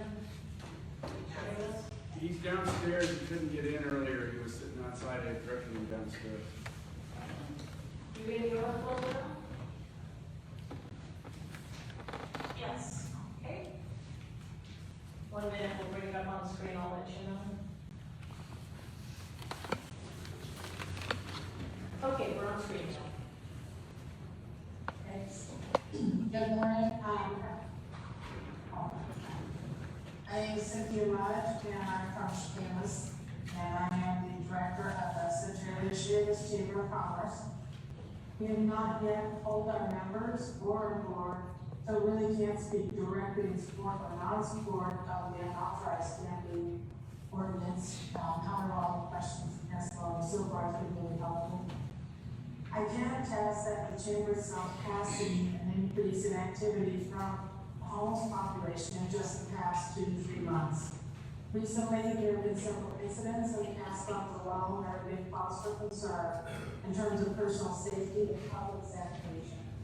These incidents range from aggressive camping, public defecation, increased parentry, including meals, to tampering with our air conditioning unit and attempted removal of our basement entry. Our staff parking when their vehicles can be seen from the entry, as we've had a couple of incidents now that included trespassers flying and a blind spot on the west side of the building. We do not report all incidents, but expect the staff that personal safety is concerned to contact local authorities. As with many businesses in our communities, some of those testified today, the chamber has invested in landscaping, security methods to turn these incidents at night, to shut off electricity to outside outlets, lock our outdoor water faucets, to also curb unauthorized use. In addition, we are investigating adding even more security features, such as fencing, lighting, and cameras behind the building. Our reason for taking these precautions is because we are a visitor center. We strive to maintain a clean and safe environment for all who use the chamber, as well as for our staff. This is a complicated issue, and we thank our commissioners for their efforts and those of law enforcement who have responded. Clarification as well, if Mr. Spurgeon is in the overflow room and he is on deck to provide testimony, otherwise Commissioner will be calling you by name off of the requisite list. Thank you. There is no Steve in the over.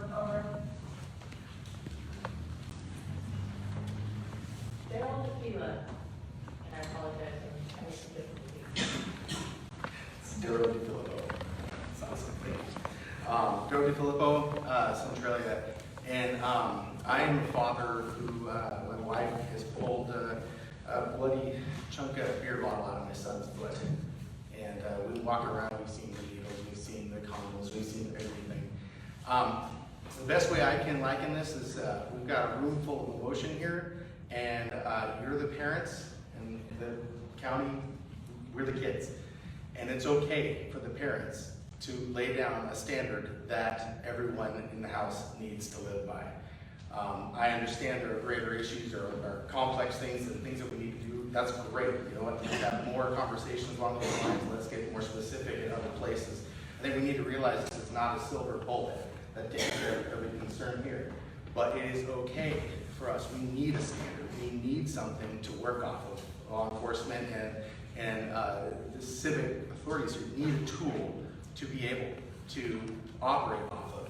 This is not trying to shove Granny out in the cold. This is something that we all in this household need to abide by. And it is kindness to say, no, you may not. As a father, I do that to my own children.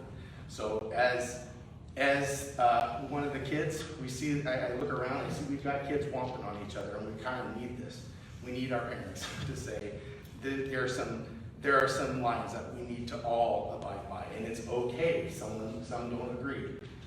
That's where the kids, we got to start looking after each other and care and love for each other, but realize that our actions have consequences when we decide to do something. So, you know, if there are something that we care for, but it's causing a very undesirable, you know, needles and things like that, we need to take responsibility for those ministries or those things that we do. And you have to understand, we all have to understand, as other people who see these things, we have to have compassion and give them grace to get to that point. But, Sir, thank you for your time. thank you. Debbie Oss.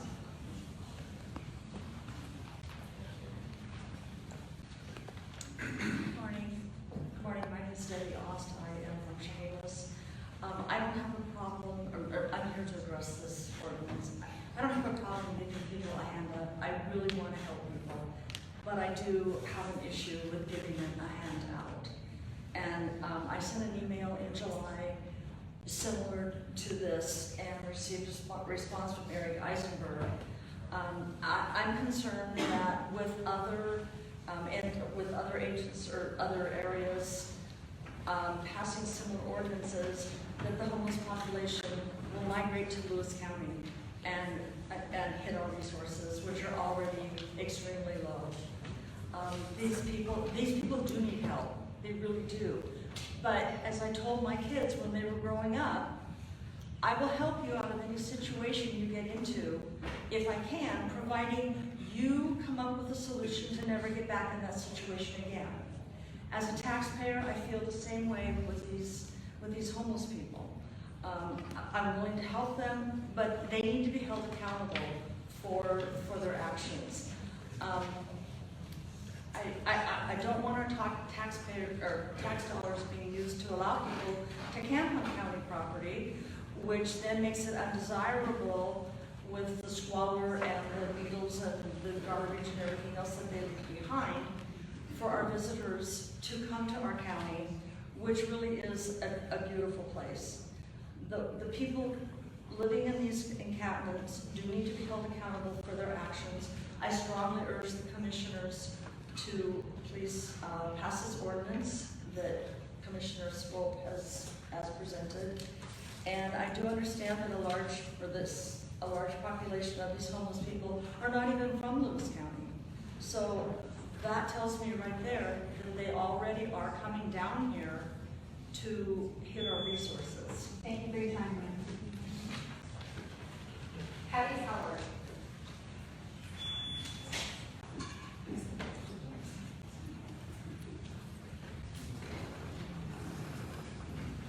Morning, Commissioners. My name is Patty Howard, and I'm an associate pastor at Gather Church. I've worked in homeless and housing services for the last 2 years, so I have a fairly comprehensive perspective on homelessness in Lewis County, and I'm here to speak against Ordinance 1338.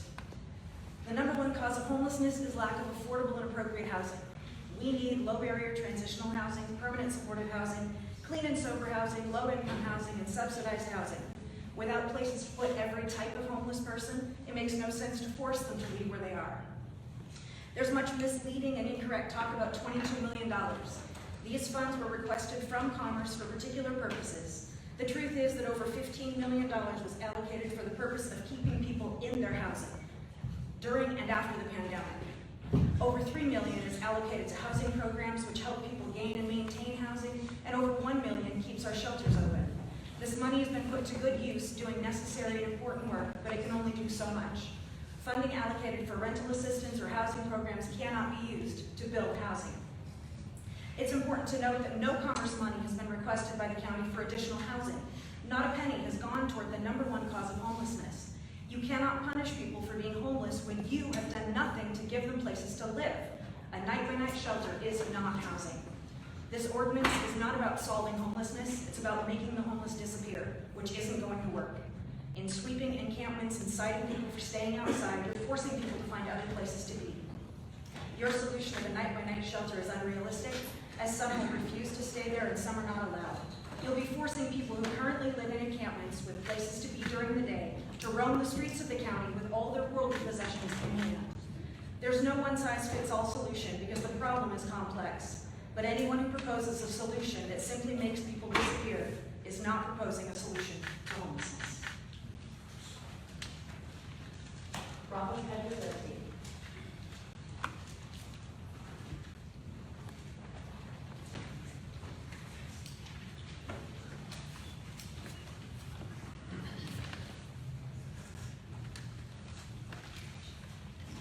My name is Robin Pedro-Zesty, and I stand in opposition to the passing of the ordinance.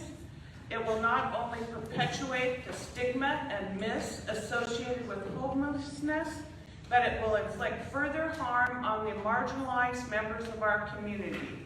It will widen the division we see in Lewis County and help to erode the progress of unity, trust, kinship, resource connection, and system navigation. Our state is in a housing crisis, and Lewis County does not have adequate affording housing. The housing first philosophy works. I've seen many successes with my own tenants over the last 20 years. The last 7 years, I have been engaged as a volunteer in our community. My experiences have created the desire to learn of our system failures, the complexities of poverty, adverse childhood experiences, mental health and addiction challenges that many of us interact with in one form or another on a day-to-day basis. Each year, Lewis County sends county employees to Washington's Low-Income Housing Alliance Conference on Ending Homelessness. You have the advisory panel. You have the data within your inner circle. To ignore the facts and proceed in a reckless manner would also be ignoring the responsibility that comes with power. In the words of Maya Angelou, do the best you can until you know better. Then when you know better, do better. I believe we of Lewis County can do better in unity.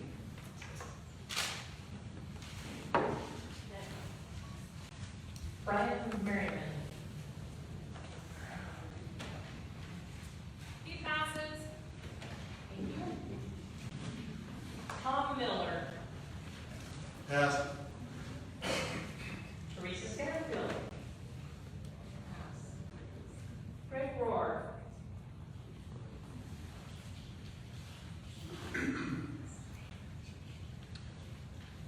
I'd like to thank the commissioners for bringing this forward. Oh, Greg Rohr from Toledo. Thank you. I'd like to thank the commissioners for bringing this forward. This is not necessarily the end point, but a beginning point for this county as well as our incorporated cities. I'd like to discuss somewhat or bring forward the core issues of sovereignty for our county, for our cities, and for our basic communities and private citizens. Because that is one of the core issues here. Who has the right to determine who and what we're sovereign over? Do we get a choice? Can we make a decision to produce a better community for our kids and for our families? That's kind of the question that our whole nation is facing at this point. Along with sovereignty, we also have issues such as mental health and drug addiction, which is kind of the underlying cause of many of these homeless issues. We try to take and remove the choice of people who choose somehow to be homeless through their addictions or their other factors that are involved in their life. And through their choice, they've also have chosen to become homeless. And it's a sad situation we need to address, but statistically, providing free housing has not provided the cure that we hope it has. And so I am speaking in support of this ordinance, and I want to encourage you and encourage the other cities within Lewis County to look at this ordinance and try to adopt it and amend it to make it fit for themselves as well. So thank you. Beth Rohr.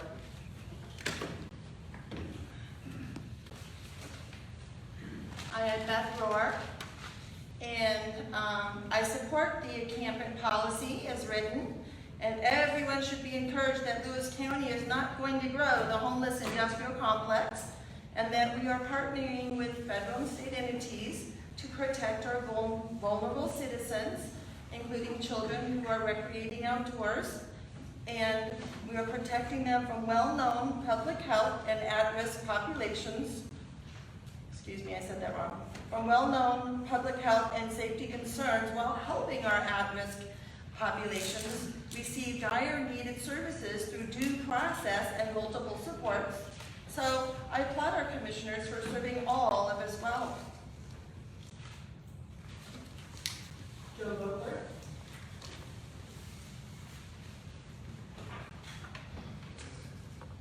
Hello, my name is Joe Boper. I'm here to support the ordinance. I have been closely interacting with the homeless community since opening businesses in Centralia 15 years ago. I purpose to treat all people with respect and kindness, and this has remained my approach in dealing with each homeless person I encounter. About 5 years ago, I had an experience with the homeless that opened my eyes to the harmfulness of providing services without requiring any responsibility or accountability.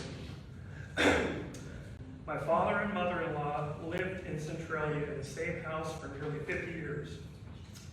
When the gatherer opened their kitchen directly behind my in-laws' home, the homeless began gathering in their back alley. They would camp in their backyard, trespass into their property, using the greenhouses and garages for shelter. Throughout the neighborhood, the homeless began littering, trespassing, and vandalizing the area. It soon became too unpleasant and unsafe for my 80-year-old in-laws to remain, forcing them to sell their home. As soon as my in-laws vacated their house, the homeless moved onto the property, set up tents on the porch, occupying the outbuildings. When I approached them and asked them to leave, I was greeted with profanity and aggression. As a response to my request, they broke into the house, trashed the house, flooding it, and attempting to start a fire. The homeless were occupying the neighborhood because of the services provided by the gatherer. When I approached the gatherer to make them aware of the actions of the people that received their services, they did not want to accept any responsibility for their actions. I believe the people of the gatherer are good-hearted, well-meaning people. But when their mission is to provide services to the homeless, such as food, clothing, and needles, asking little in return. Thank you, sir, for your Whoa, that testimony. was quick. All right, I have a little more to say there. Anyway, can I close it up really quick? Your time is Okay, over. okay, Sir, very good. if you'd like to bring your paper I back. got it. I'll do that. Thanks.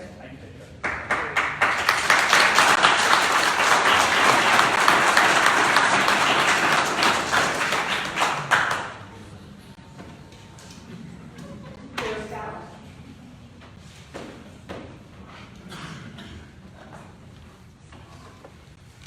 If you could please turn on the microphone.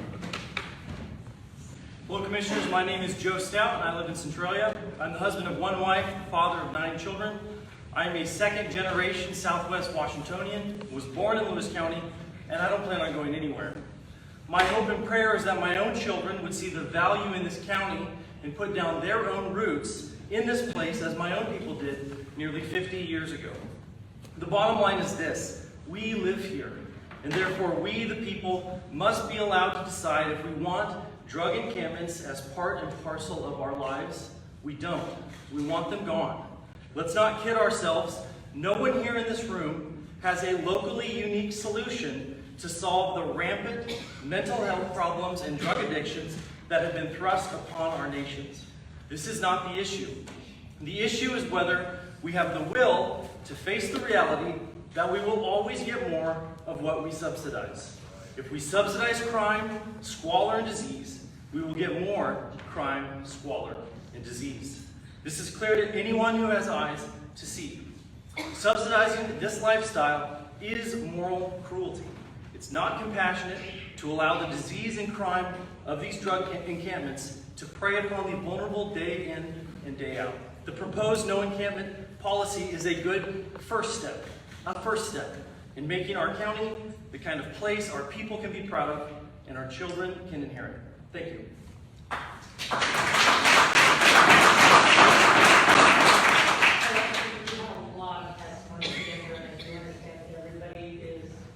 Very invested in this, but please, if we can hold a pause. Ben Hanson.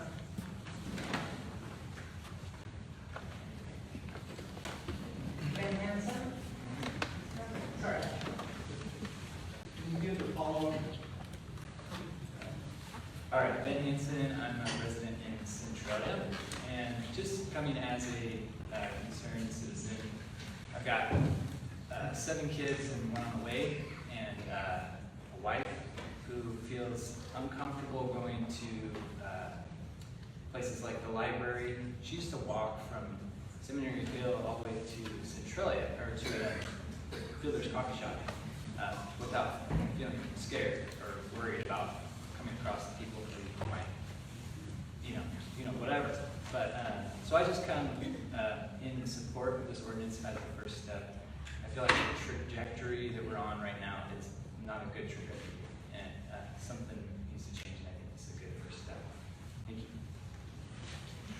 Next is Richard Stride, and then we have Peter Moore on deck. That's me, cut Peter Moore. I gotta go. Brian Cope will be on it. Commissioners, thank you for this. My name is Richard Stride. I'm the CEO for Cascade Community Healthcare in Centralia and Chehalis and Morton. Let me preface what I'm about to say with this.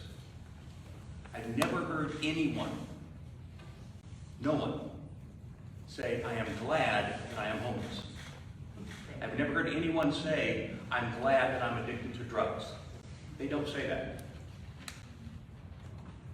Things happen. Life happens. Sometimes it's in our control and sometimes it's not. So what's the answer? We just don't let people be homeless. That's not quite the answer. Camps are not the answer. Because things happen there. Not because of the people necessarily that are living there, it's because they're victimized. Unscrupulous people go to the camps to do things they shouldn't be doing. Period. So camps are not the answer. Supported housing is. One essential approach to reducing homelessness is to prevent it. Another is to ensure that formerly homeless families can maintain housing stability. Don't just give people a place to stay and say, here you go, with no support. Doesn't work. We tried it. Doesn't work. Permanent housing, permanent support. But I would encourage all of us to stop the finger pointing, stop the blame game, and let's talk about solutions. Thank you, Dr. Stride, for your testimony. Thank you. Brian Copa. Yes. Okay. Scott Farmer.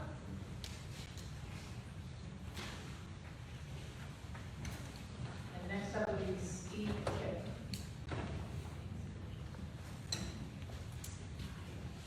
Scott Rummer Winlock. I too am a pastor in this community in Lewis County, and I definitely have a heart of compassion and love for the lost, for the hurting, for the broken, for those that are experiencing addiction, that find themselves homeless. My biggest concern here is that we have limited resources. We've heard our folks talk about that. We've heard testimony here today that we have very limited resources to be able to help, to truly help bring folks out of this situation.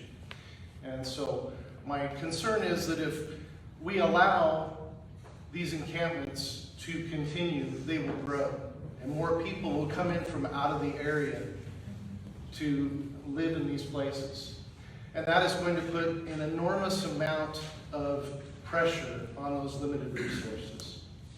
And it's going to make it even more difficult for my brothers and sisters in Christ that are out there serving on the front line to be able to help and actually make a difference. So it's with that I encourage you, the Board of County Commissioners, to enact this policy. Thank you. Steve here.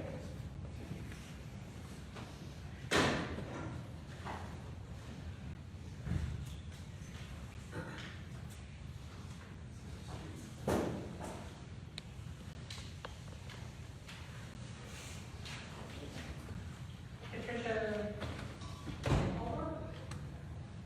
My apologies. Patricia Centralia.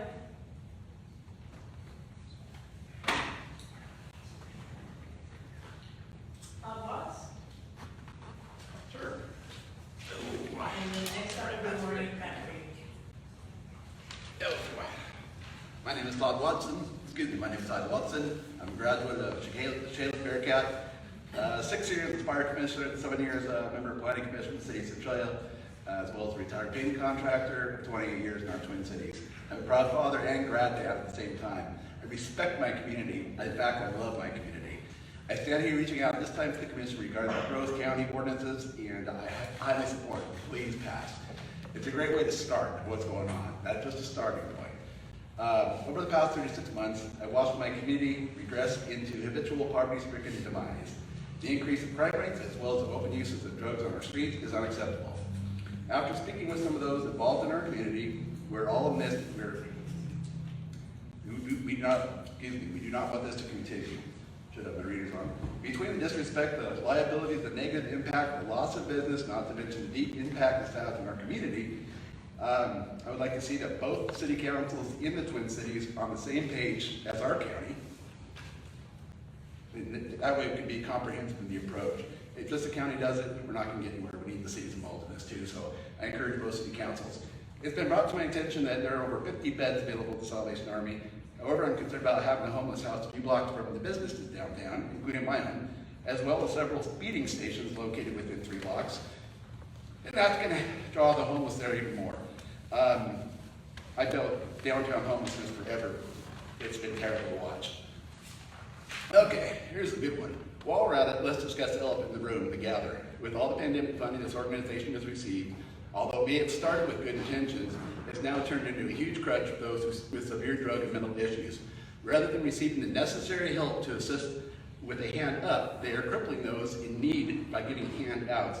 I get pretty passionate about this stuff, I see it every day. Between the soup kitchen on Main Street, as well as the newest headquarters on North Tower, which currently, I'm told, employs more than 42 people there at the Gather organization. The supplies... Thank you for your testimony. No problem. Thanks, guys. Maureen Crabtree, followed by Desiree Foster.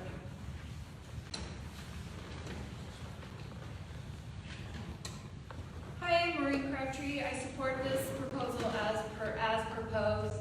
Now is the time to set feelings aside and use logic, and this proposal is logic. Thank you. Desiree Foster.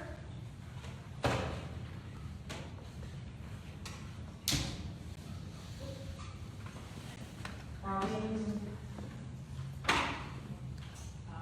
Centralia 36052052064.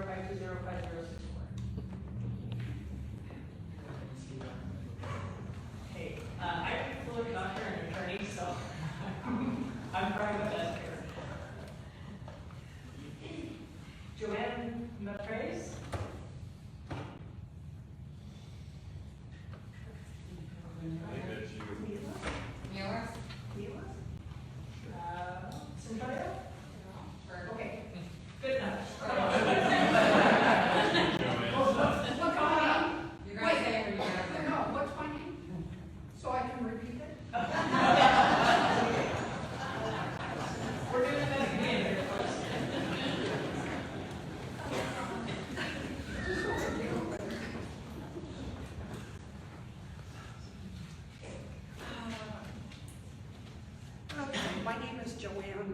Thomas, and I'm from Centralia. Really wasn't planning on speaking, but I got caught in a loop. I went to the city and asked questions, and they referred me to the commissioners because the city didn't have any authority. So the question that I presented was, why aren't these encampments permitted? Why don't they require permits? I'm a homeowner. I built a house. I incurred $40,000 in environmental necessities just to build. And we have encampments that don't have to do anything. So I support any little bit that's going to help these encampments in one way or another. They don't need to have needle exchanges. They don't need to have food brought to them. They are catered. These camps are getting catered. And I don't think that it's right or fair for people that have to live by regulations. I asked the county, oh, so I didn't need permits to build. Thank you. Kevin Emerson, followed by Brett Granger.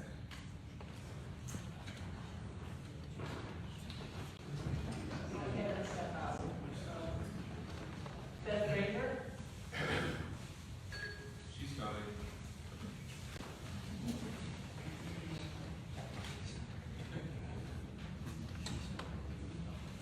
And then Ron April after that. Hi there, Beth Granger, Silver Creek. I support this ordinance. It's a start. We really need to do something. And the issue is huge with homeless. And I would hope that there would be something done in the Lewis County Code that would present that to help more of the county in a different aspect as is in zoning. And that would help us then with property rights as well. But this is a start, and I support it. But homelessness is drug addiction. It's, people on alcohol, mental health issues that needs to be addressed. So if you can brainstorm something to put it into code that puts that in there and gets some support in that direction, that would be wonderful, because that's what all these issues are. But I support this because it's a start. And I applaud you for at least getting the ball rolling. Thank you.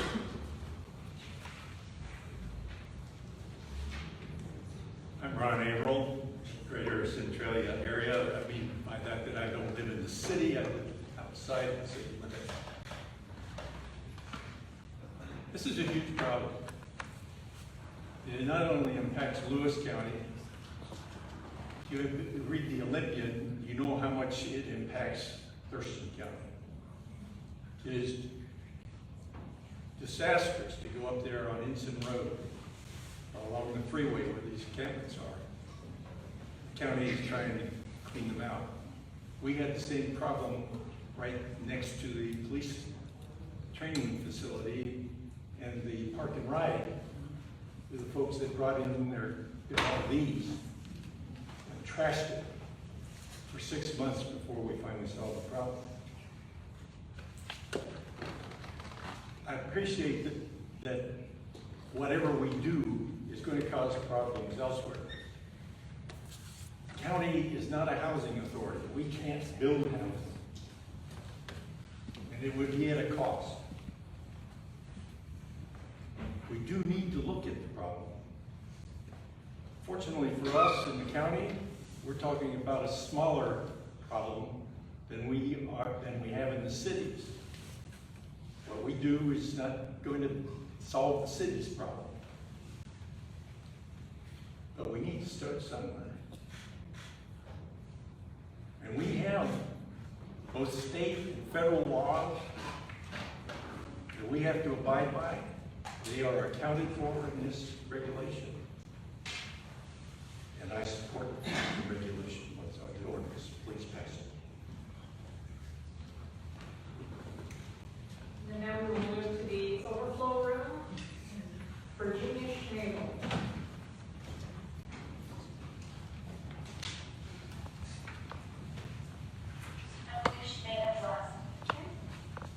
Lisa Stranger. My name is Lisa Stranger. So, I'm torn on the ordinance, so I do not believe that I would say that this is a good ordinance. I understand the frustration of the community, but criminalization of the homelessness is not the answer. My friend Trina Landry lost her life due to ordinances like this. She was ticketed and told to leave the city of Centralia, and she was to come back, she would be jailed. And due to that, she was pushed out to the woods where she was murdered. This ordinance brings the same thing for many people. I've worked in the field since 2002, and I've seen how it can work and how it doesn't work. I've experienced homelessness myself, and through that I've seen the disparities, and I've worked very hard on the Washington State to find evidence-based solutions. I work at a tiny home facility housing 80+ residents, working to supporting transitional housing. What Mr. Stratton said, and everybody at the gathered church, 100% true. Nobody really wants to be homeless, but when you're living on death row, you don't need salad, you need push-ups. We need dedicated service provider, dedicated case managers, accountability with the money, and more open services, not just one person being funneled everywhere. Through this community, we can do more. These are people first. These are our friends, our neighbors. If you look hard enough, it might have been your neighbor last year, but you wouldn't recognize them because right now they're just a homeless person. These are people experiencing a crisis called homelessness, and through evidence-based practices, we can do more. We need housing, and I don't know if you know that it takes $29 an hour to have a 2-bedroom apartment here in Washington State. So let's find evidence-based practices. Let's work together and bring these people solutions. Housing, not handcuffs, and housing is human right, and housing is healthcare. Thank you. Laura Sala. She may have left as well. Tamara Gasek.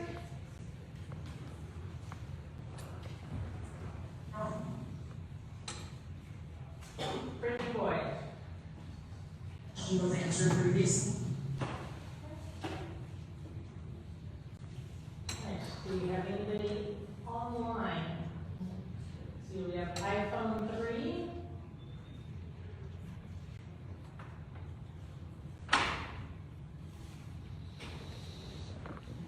So the individual listed as iPhone 3, if you'd like to give public testimony, would you require that you list your first and last name, please?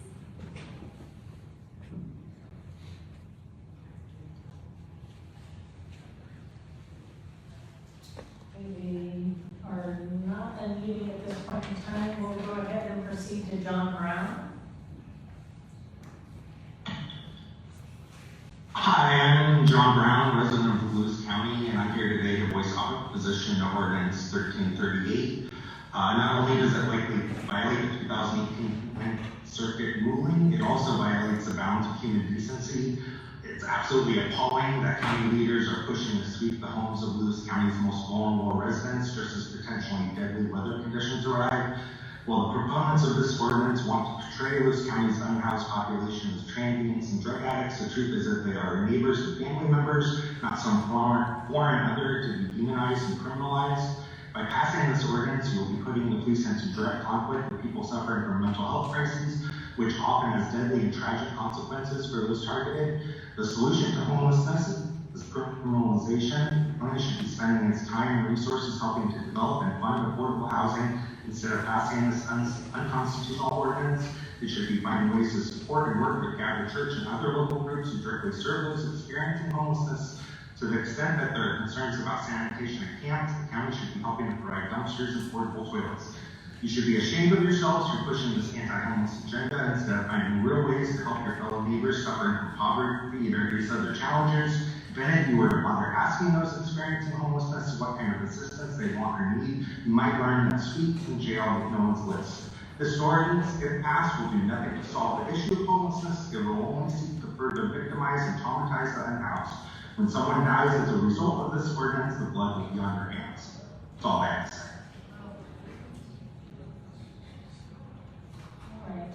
I'm not seeing any other hands raised online. Item 3 had put in a comment after the question and answer. They did not identify their name in the question. Do you want to hear the question?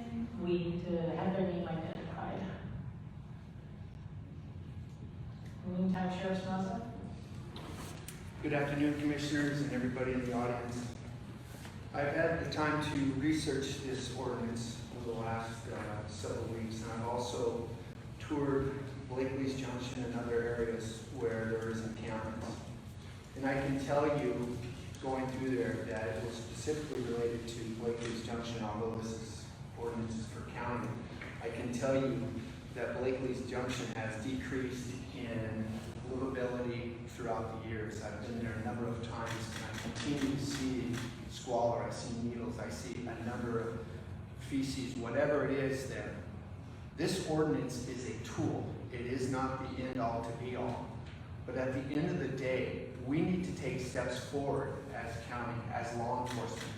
I hope that our cities take this ordinance, look at it, and make their appropriate changes and implement something.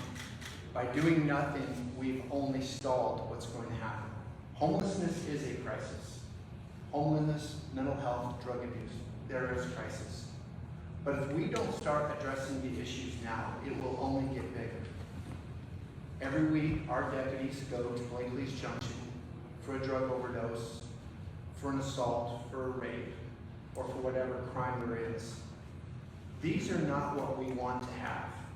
By continuing to enable our individuals who have substance abuse with giving them needles and the opportunities to continue to use is not the answer.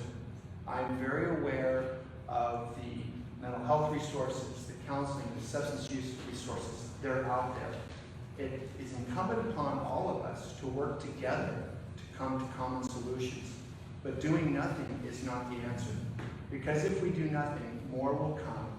More resources will be taken from us.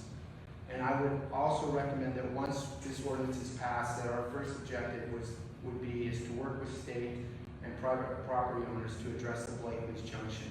This is foremost a problem. It affects businesses, the homeowners in our communities. Thank you for and your when testimony, Sheriff Smelser.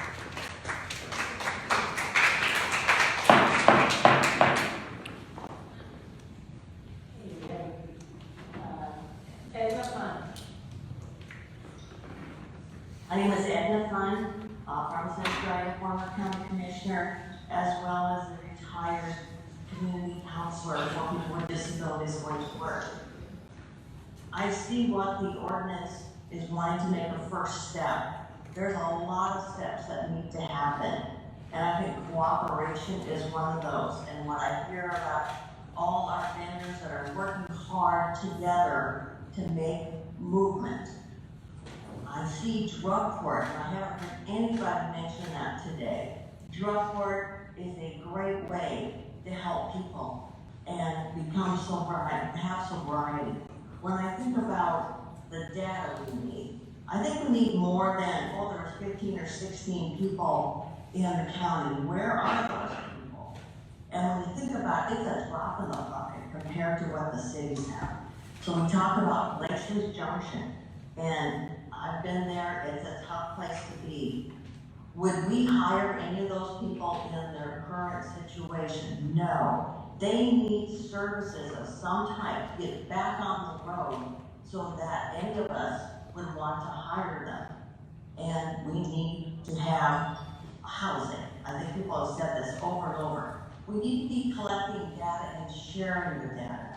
I know the vendors have to report to the state when they're getting the information. That would be helpful for folks to know what that data is.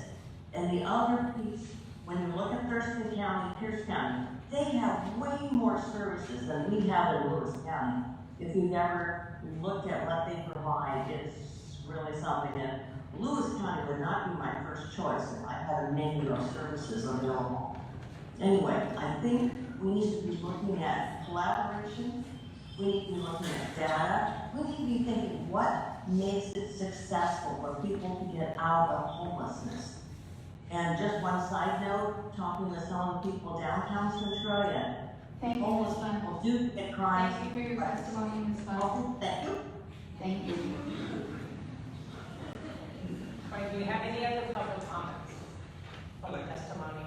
I think you skipped over my name because you said Steve's K. I didn't realize that was me, so. Please. I'd like to speak. Yes, please. First of all, I want everybody to know, and I appreciate the commissioners bringing this. Steve Gilwell. I feel so vested in this community for my volunteer of trying to clean up after whoever it is, litterers. I'm not going to just blame it on the homeless people. But I have some concerns because we have cleaned up at Department of Fish and Wildlife's property 3 times. We cleaned and filled a 23-yard LeMay dumpster 3 times on their property. We could not get any support from them. We barely even got them to sign off and say, yeah, it's okay for us to go on your property and pick up the garbage and all that. I feel that we need to, as a county, we need to hold these state departments' feet to the fire and make them accountable for their properties. We're talking about Blakesley Junction being on Department of Transportation's property or private property, bordering DOT. That piece of property, just so everybody knows, I don't know if you've ever been there, I've walked through that encampment. I walked through there with my coveralls on, I put my phone on video, and I walked through there 4.5 years ago. It was scary. I didn't know what I was doing, I just wanted to see what it was. So anyway, that property is kind of like a piece of pizza. One border is the railroad, and then the next border is the bottom side of the on-ramp for I-5. So DOT and then railroad, and then a holding pond, and then Eckerson Road and the development behind AM/PM. I walked and I went from door to door and on Eckerson and asked everybody at all those houses how they felt about the homeless people in the encampment back there. All of them had nothing but negative things to say. They've had theft. Thank you for your testimony, sir. Please come to the microphone and say your name.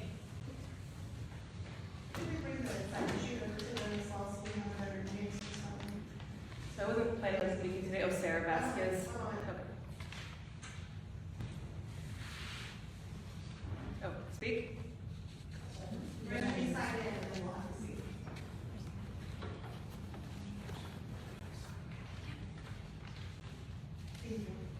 Thank you. So I wasn't planning on speaking today, but so I support this. I'm 30. My name is Sarah Vasquez from Centralia. I'm 35 years old. When between 17 and 21, I was addicted to drugs. I was homeless. I was on the streets, and I am glad that there was no encampments available for me to go to. There was nobody catering me. What got me out of my situation and got me clean and sober was being uncomfortable. Was not wanting to be living out in the streets, not wanting to have, being in a tent. That's basically what got me sober, and now I'm a worker at Providence Hospital. I'm a real estate agent, and I got my life together. And like I said, seeing these people, it hurts my heart. I feel for them. All for, like somebody else said, giving a hand up, but a handout. We all work hard for our money. Inflation is bad. We all, we know how much things cost, and I don't have money to be forking over and handing out to just people that don't want to help their situation. So that's all I have.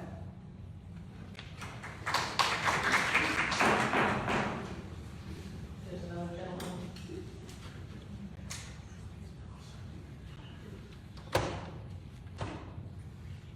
My name is Doug Ortley. I live in Centralia. I I was living on B Street for 25 years, right next to the tracks. I've seen, and I did jail ministry. I saw the inmates that were in the jail, and sometimes they were right there on B Street when they got out. He has shown you, O man, what is good, and what does the Lord require of you, but to do justice and love mercy and walk humbly with your God. If we walk in the light as he's in the light, we have fellowship with one another, and the blood of Jesus, his son, cleanses us from all sin.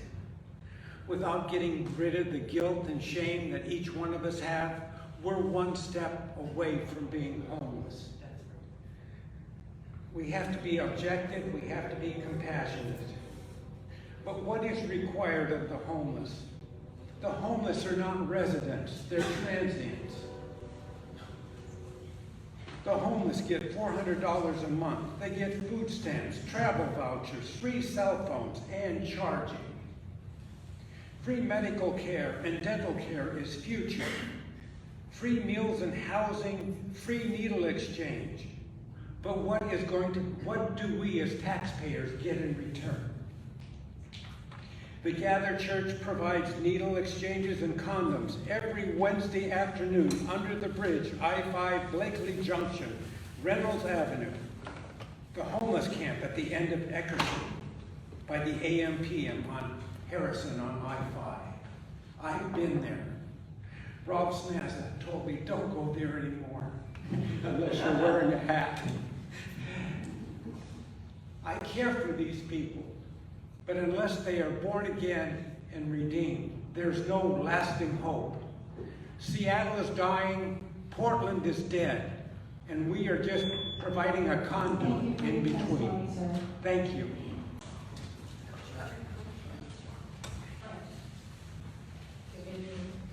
Any other public testimony? You can go ahead and sign in after you speak. That's okay. Good morning, my name is Roger Morningstar. I'm the Chief of Police for the cities of Morgan, Montserrat, and the town of PL. And I want to thank you for the time to address everybody here. And I think it's key to point out that with these smaller communities, we're really islands within the county. And I'm not from Lewis County. I got here as fast as I could. I lived in 7 states across the country. And I remember as a kid growing up in South Phoenix, we upgraded from the hood to the ghetto. I've seen a lot of homelessness as a child and as an adult living around the country. And now in law enforcement, as we do need to help people that need help to have help up and get them on a path to success. And this is a good step to that. But we have to also remember we need to make efforts to support those in the community that need safety from those that prey upon the goodness of Lewis County. That it's not just a homeless issue, it is also an addiction issue. And yes, there may be a lack of services, but this is a step in the right direction. And again, with these small communities, we're really dependent on the neighboring partnerships we have with the county and the sheriff's office, which are really good, and I'm grateful for those. And this would be a great model for us to adopt. And so I really would love to see the commissioners pass this, and I can speak on behalf of the 3 cities I represent, that there's support from Morgan, Montserrat, and PL. Thank you.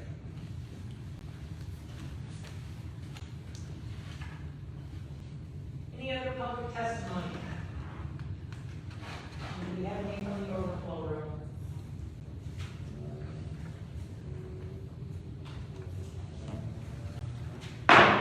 We'll close the hearing for public testimony. I just have a comment or two. We as a board of commissioners are taking positive steps. Don't believe the problem exists. We have continually passed resolutions to deal with housing issue, and are working on that every night. And we continually are aware of the wound that's out there. However,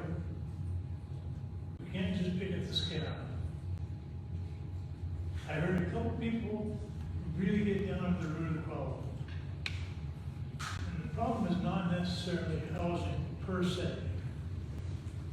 The housing issue is one that's been created by society that allows drug abuse and mental health to be problems, and continues to do so.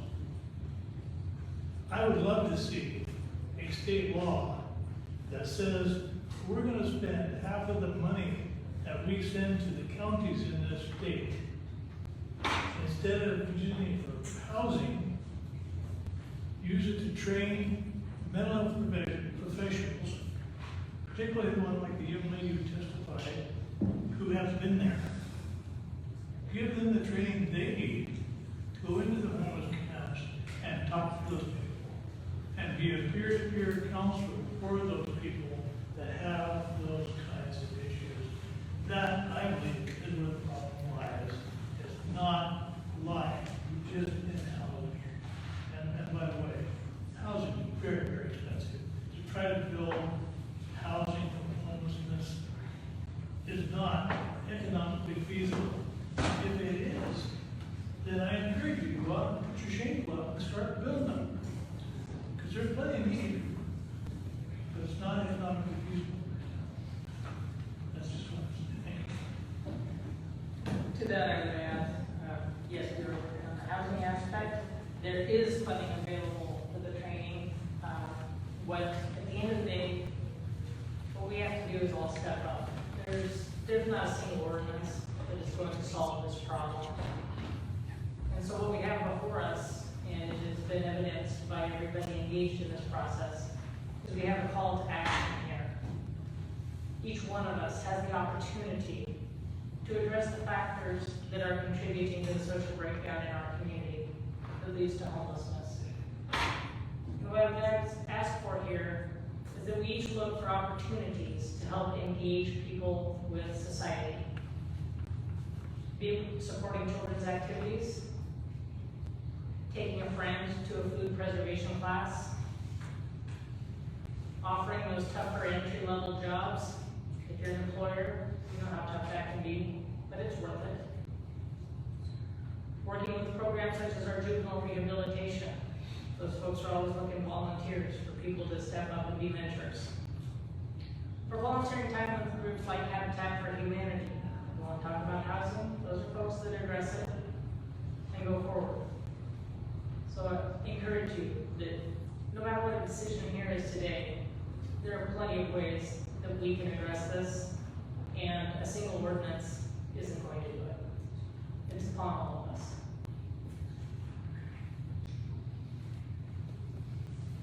Madam Chair, I move to approve ordinance 1338. Second.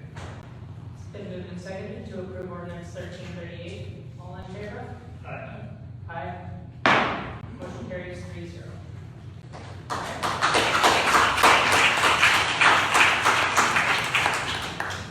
Madam Chair, I move that we approve resolution 22-354 adopting Lewis County encampment removal policy.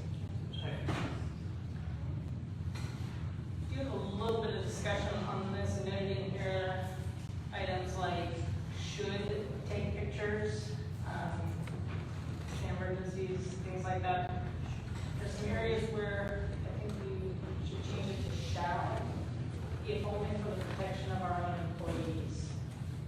At this point in time, there's really not a good reason that we can't have video when our employees are engaged in these camps. Also, when it comes to an immediate removal, I don't think that decision should fall to a single person. We have different folks available in the county. I think there should be a second person that can take a look at this, a supervisor or whomever we have as the PCP. So that, again, that is actually for protection of the people making the decision. It doesn't just fall on one shoulder and people can say, oh, it's that person, just picking on a person. And then another question I have with it is when it comes to getting their personal property back. It says we should get ID instead of shall. I understand the purpose of should there because a lot of these folks don't have ID. But one of the keys to reintegrating into society is to have your ID. And so, how about we help these folks get their ID and then get their insurance? That protects us in terms of, yes, we are getting personal property back to the proper person, but then they also have picture ID for whatever form to be able to get back into the job market. Get back, you're not going to rent a house or even a room realistically without ID. So these are some simple changes we can make and actually improve people's lives. So those items, the reason why verbiage like should was used is because it puts us in a tough situation. Just talking to law enforcement on those very specific items. Should is the proper term there, not shall, because if the person doesn't necessarily have an ID, we don't want to restrict them from being able to get their property. And I know that was a big discussion with Ted, if you wanted to speak to it as well. Sure, I can address that briefly. So what the policy actually says, or the proposed policy, section 11.2, is it says that the county should not require the identification, but instead should ask that the person be able to describe the property with reasonable particularity. So with respect to the ID issue, it's actually a specific indication that the county should not be requiring ID. And I did ask several times about doing Polaroids photos and was advised against that as well. Right, that was for if we were going to take pictures of people coming to pick up their property and for privacy reasons and other reasons, that was not recommended. This is more for documenting the notation of posting. You mean drug signs? Yes, absolutely. And Yes, I think it says that we should take It pictures. says should, it does not say shall. Right, it says should, exactly. I think it's a situation where that should be mandatory upon us. But the board, I believe, well, never mind. I'm okay with the show. On that specific item. Okay. I think it's more technical. No, I agree. I do think that the video or photo documentation is very. Commissioner, will you make the amendment to the proposal? Yes. And I'm not sure where the shells are, so. Shells is yours. All right, scroll through quickly. I apologize for that. So yes, you could make a motion to amend the policy to change that verbiage. That's actually what I was going to suggest just a moment ago. Yes, but there are several places where should is used, so we want to leave should, and there are other places where we want to change it to shall, so we need to know where those places are. If those are itemized, If there's just the one, I don't know about that. Okay. So, we'll change the should to shall on the 5.3. photograph of the Notice. notice. And I have 5.3. Who was making the motion? I'm sorry. Commissioner Gross is making the motion. Second. It's been moved and seconded to change the wording of 5.3, where photo documentation is required. All in favor? Aye. Aye. Motion carries 3-0. Okay. That was for the amendment, correct? Yes. Yes. All right. Any further discussion?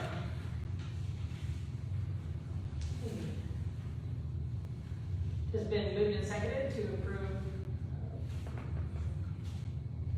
the Lewis County encampment policy and cleanup policy, 22354. All in favor?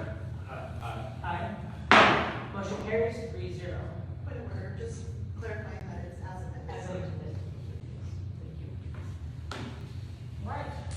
Any announcements?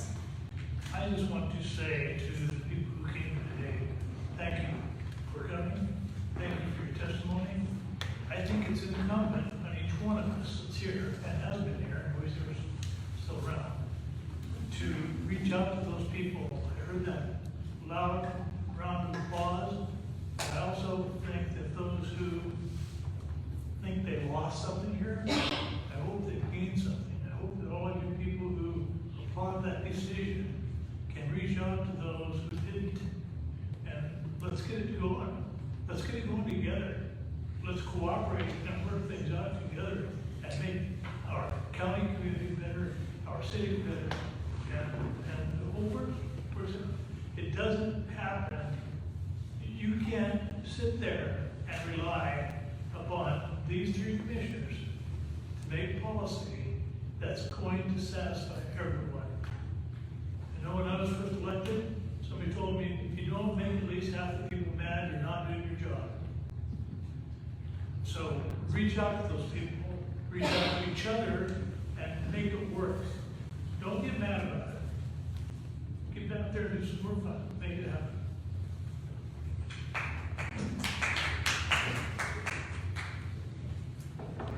Any other announcements? New business? Calendars? Anything from the press? And we'll adjourn. I do have something. Sorry. Okay, thank you, Commissioners. This is Isabel. I'm a reporter with the Chronicle. I just have one quick question for Commissioner Swope. From my count, more than half of the people who spoke up today were in favor of passing this ordinance. And by passing it, I'm assuming that you are representing the people who have elected you. On the other hand, your two seatmates spoke to maybe the more concerns on the other side of the people who were concerned and said that you shouldn't pass it. What would you say to those people who came here to say, please don't pass this ordinance, and how do you think the county moves forward after this? Thank you. Let me speak to the $22 million. The big issue with the $22 million that we've spent on homeless services, whether that's keeping people in their housing or just on services for people that are experiencing homelessness, it's not that we spent the money, it's that the problem has only gotten worse over time. And when I first started as county commissioner, we walked around Blakesley Junction, and it was in a state. And then when we visited recently, when you were there with us, it had gotten bigger. And then just 2 weeks ago, when I went out there again, there were more new people that were there. When it comes to making sure that the people of Lewis County are taken care of, we want to do it together. And I know that the people that oppose, they want to help people. There's no question that people are here today because they're passionate about helping people. I just feel the direction that we are going only entrenches us into a downward spiral, especially when drug addiction is so high.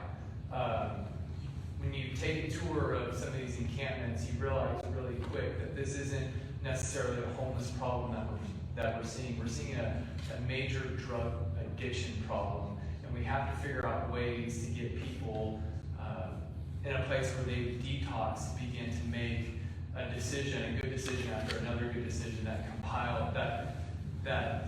not compiles, but it begins to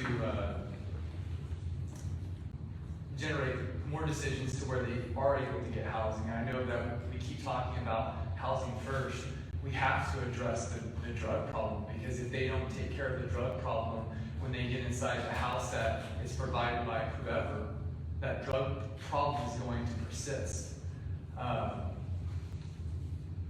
We want to help people, and there's no question. And with the influx of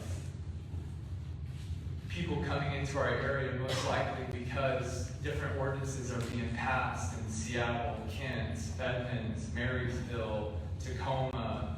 I know Yakima is passing an ordinance as well, and then you have Pierce County, they're passing an ordinance, Spokane, all these major hubs are passing ordinances just like this, because what they're seeing that what they're doing, what they've allowed to happen, isn't working. We have to take a new approach to this, but this also ensures that the issues that are from up north isn't going to be welcome here in Lewis County, because we have a limited amount of resources. When we say $22 million, that's not a whole lot of money.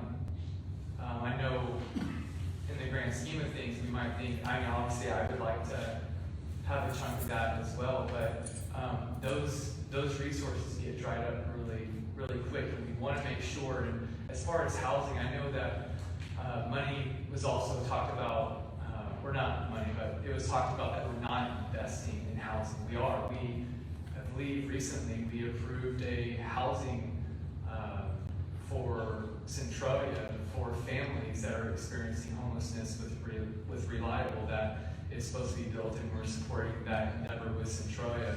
So we do want to address it, and I concur that this is just a first step, a little piece of a bigger picture.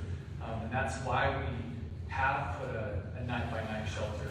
Lewis County, for the first time, has a year-round night-by-night shelter, and I'm looking forward to working with the Salvation Army going forward with coordinated entry to make sure that when someone brought up, well, how many people, we want to have those stats, we want to have those areas identified, so that way we can help people.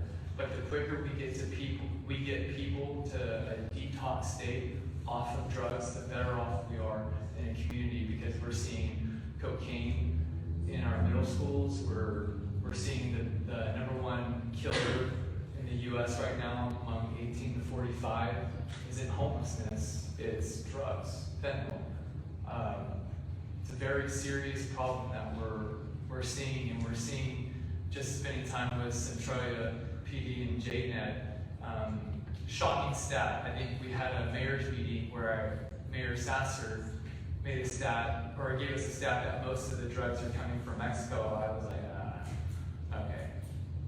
But then when you talk to JNet, 95% of the drugs that are coming into the U.S.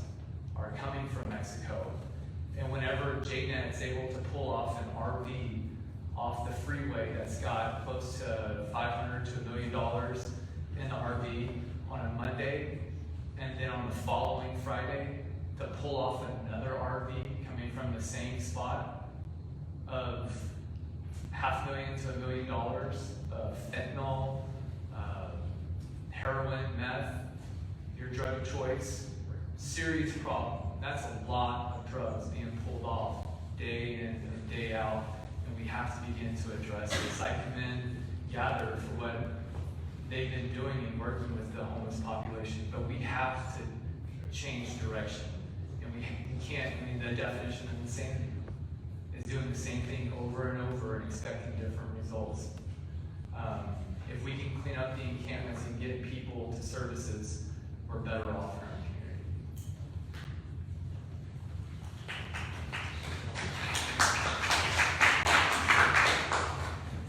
Anything else for press? Move adjourned. Second. You're adjourned. Thank you, everyone. Long meeting.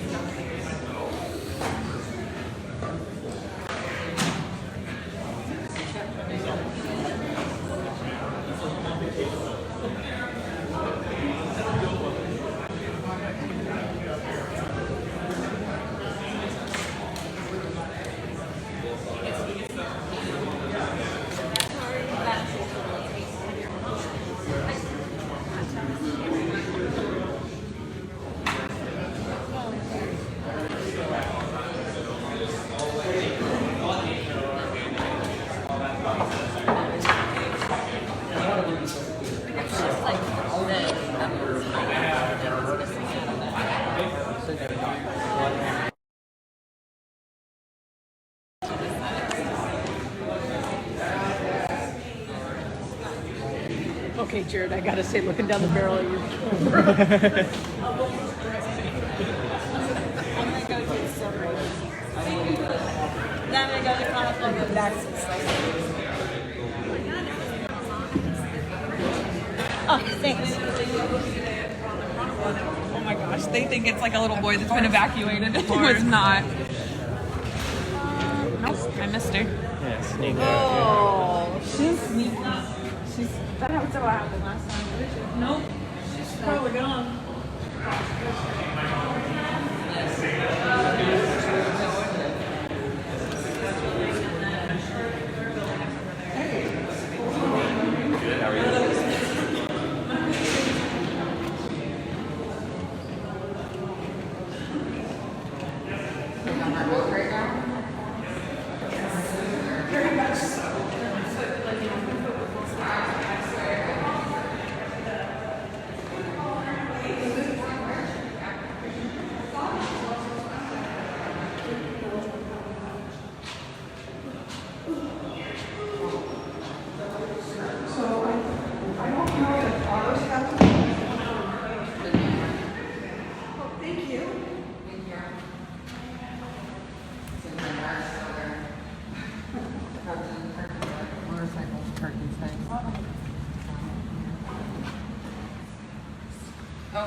Hi, Jared. Hi.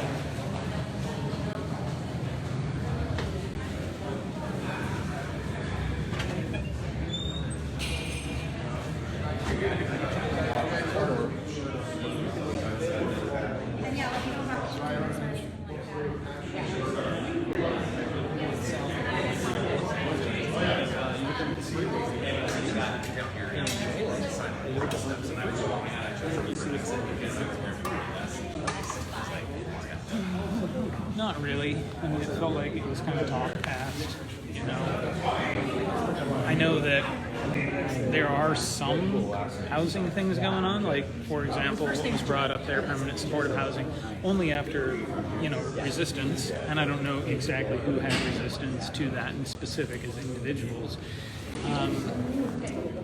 But yeah, I mean, there's little that one can actually address and say in 2 minutes, and so, you know, I kind of wish I would have been able to go later, or would have gone later, so that I could address some of the specific issues that people projected toward our scope of work and problems they had, because much else that was named here that are tenable solutions to the problem are things that we spend every day doing. You know, everything from our own substance use disorder treatment.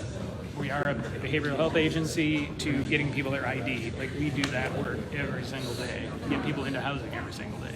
So, well, maybe that's an exaggeration. There probably isn't a house for somebody to get into every single day, but we work toward that every day. So, I mean, as far as the ordinance itself goes, you know, I wasn't able to vocalize all the concerns that I have. And so, 2 minutes doesn't afford one much opportunity. It wasn't, you know, the policy, the cleanup policy was changing up until I heard this morning, but I know it changed again yesterday. And I get that, but it would be nice if some of these hearings could happen, and then more conversations could happen before things like this were voted on, to be quite honest with you. So, I mean, I can't reiterate enough that I genuinely feel for business owners, and I genuinely feel for those who are property owners that have to deal with those who are unhoused. But I didn't hear much of any actionable perspectives or actionable policies that would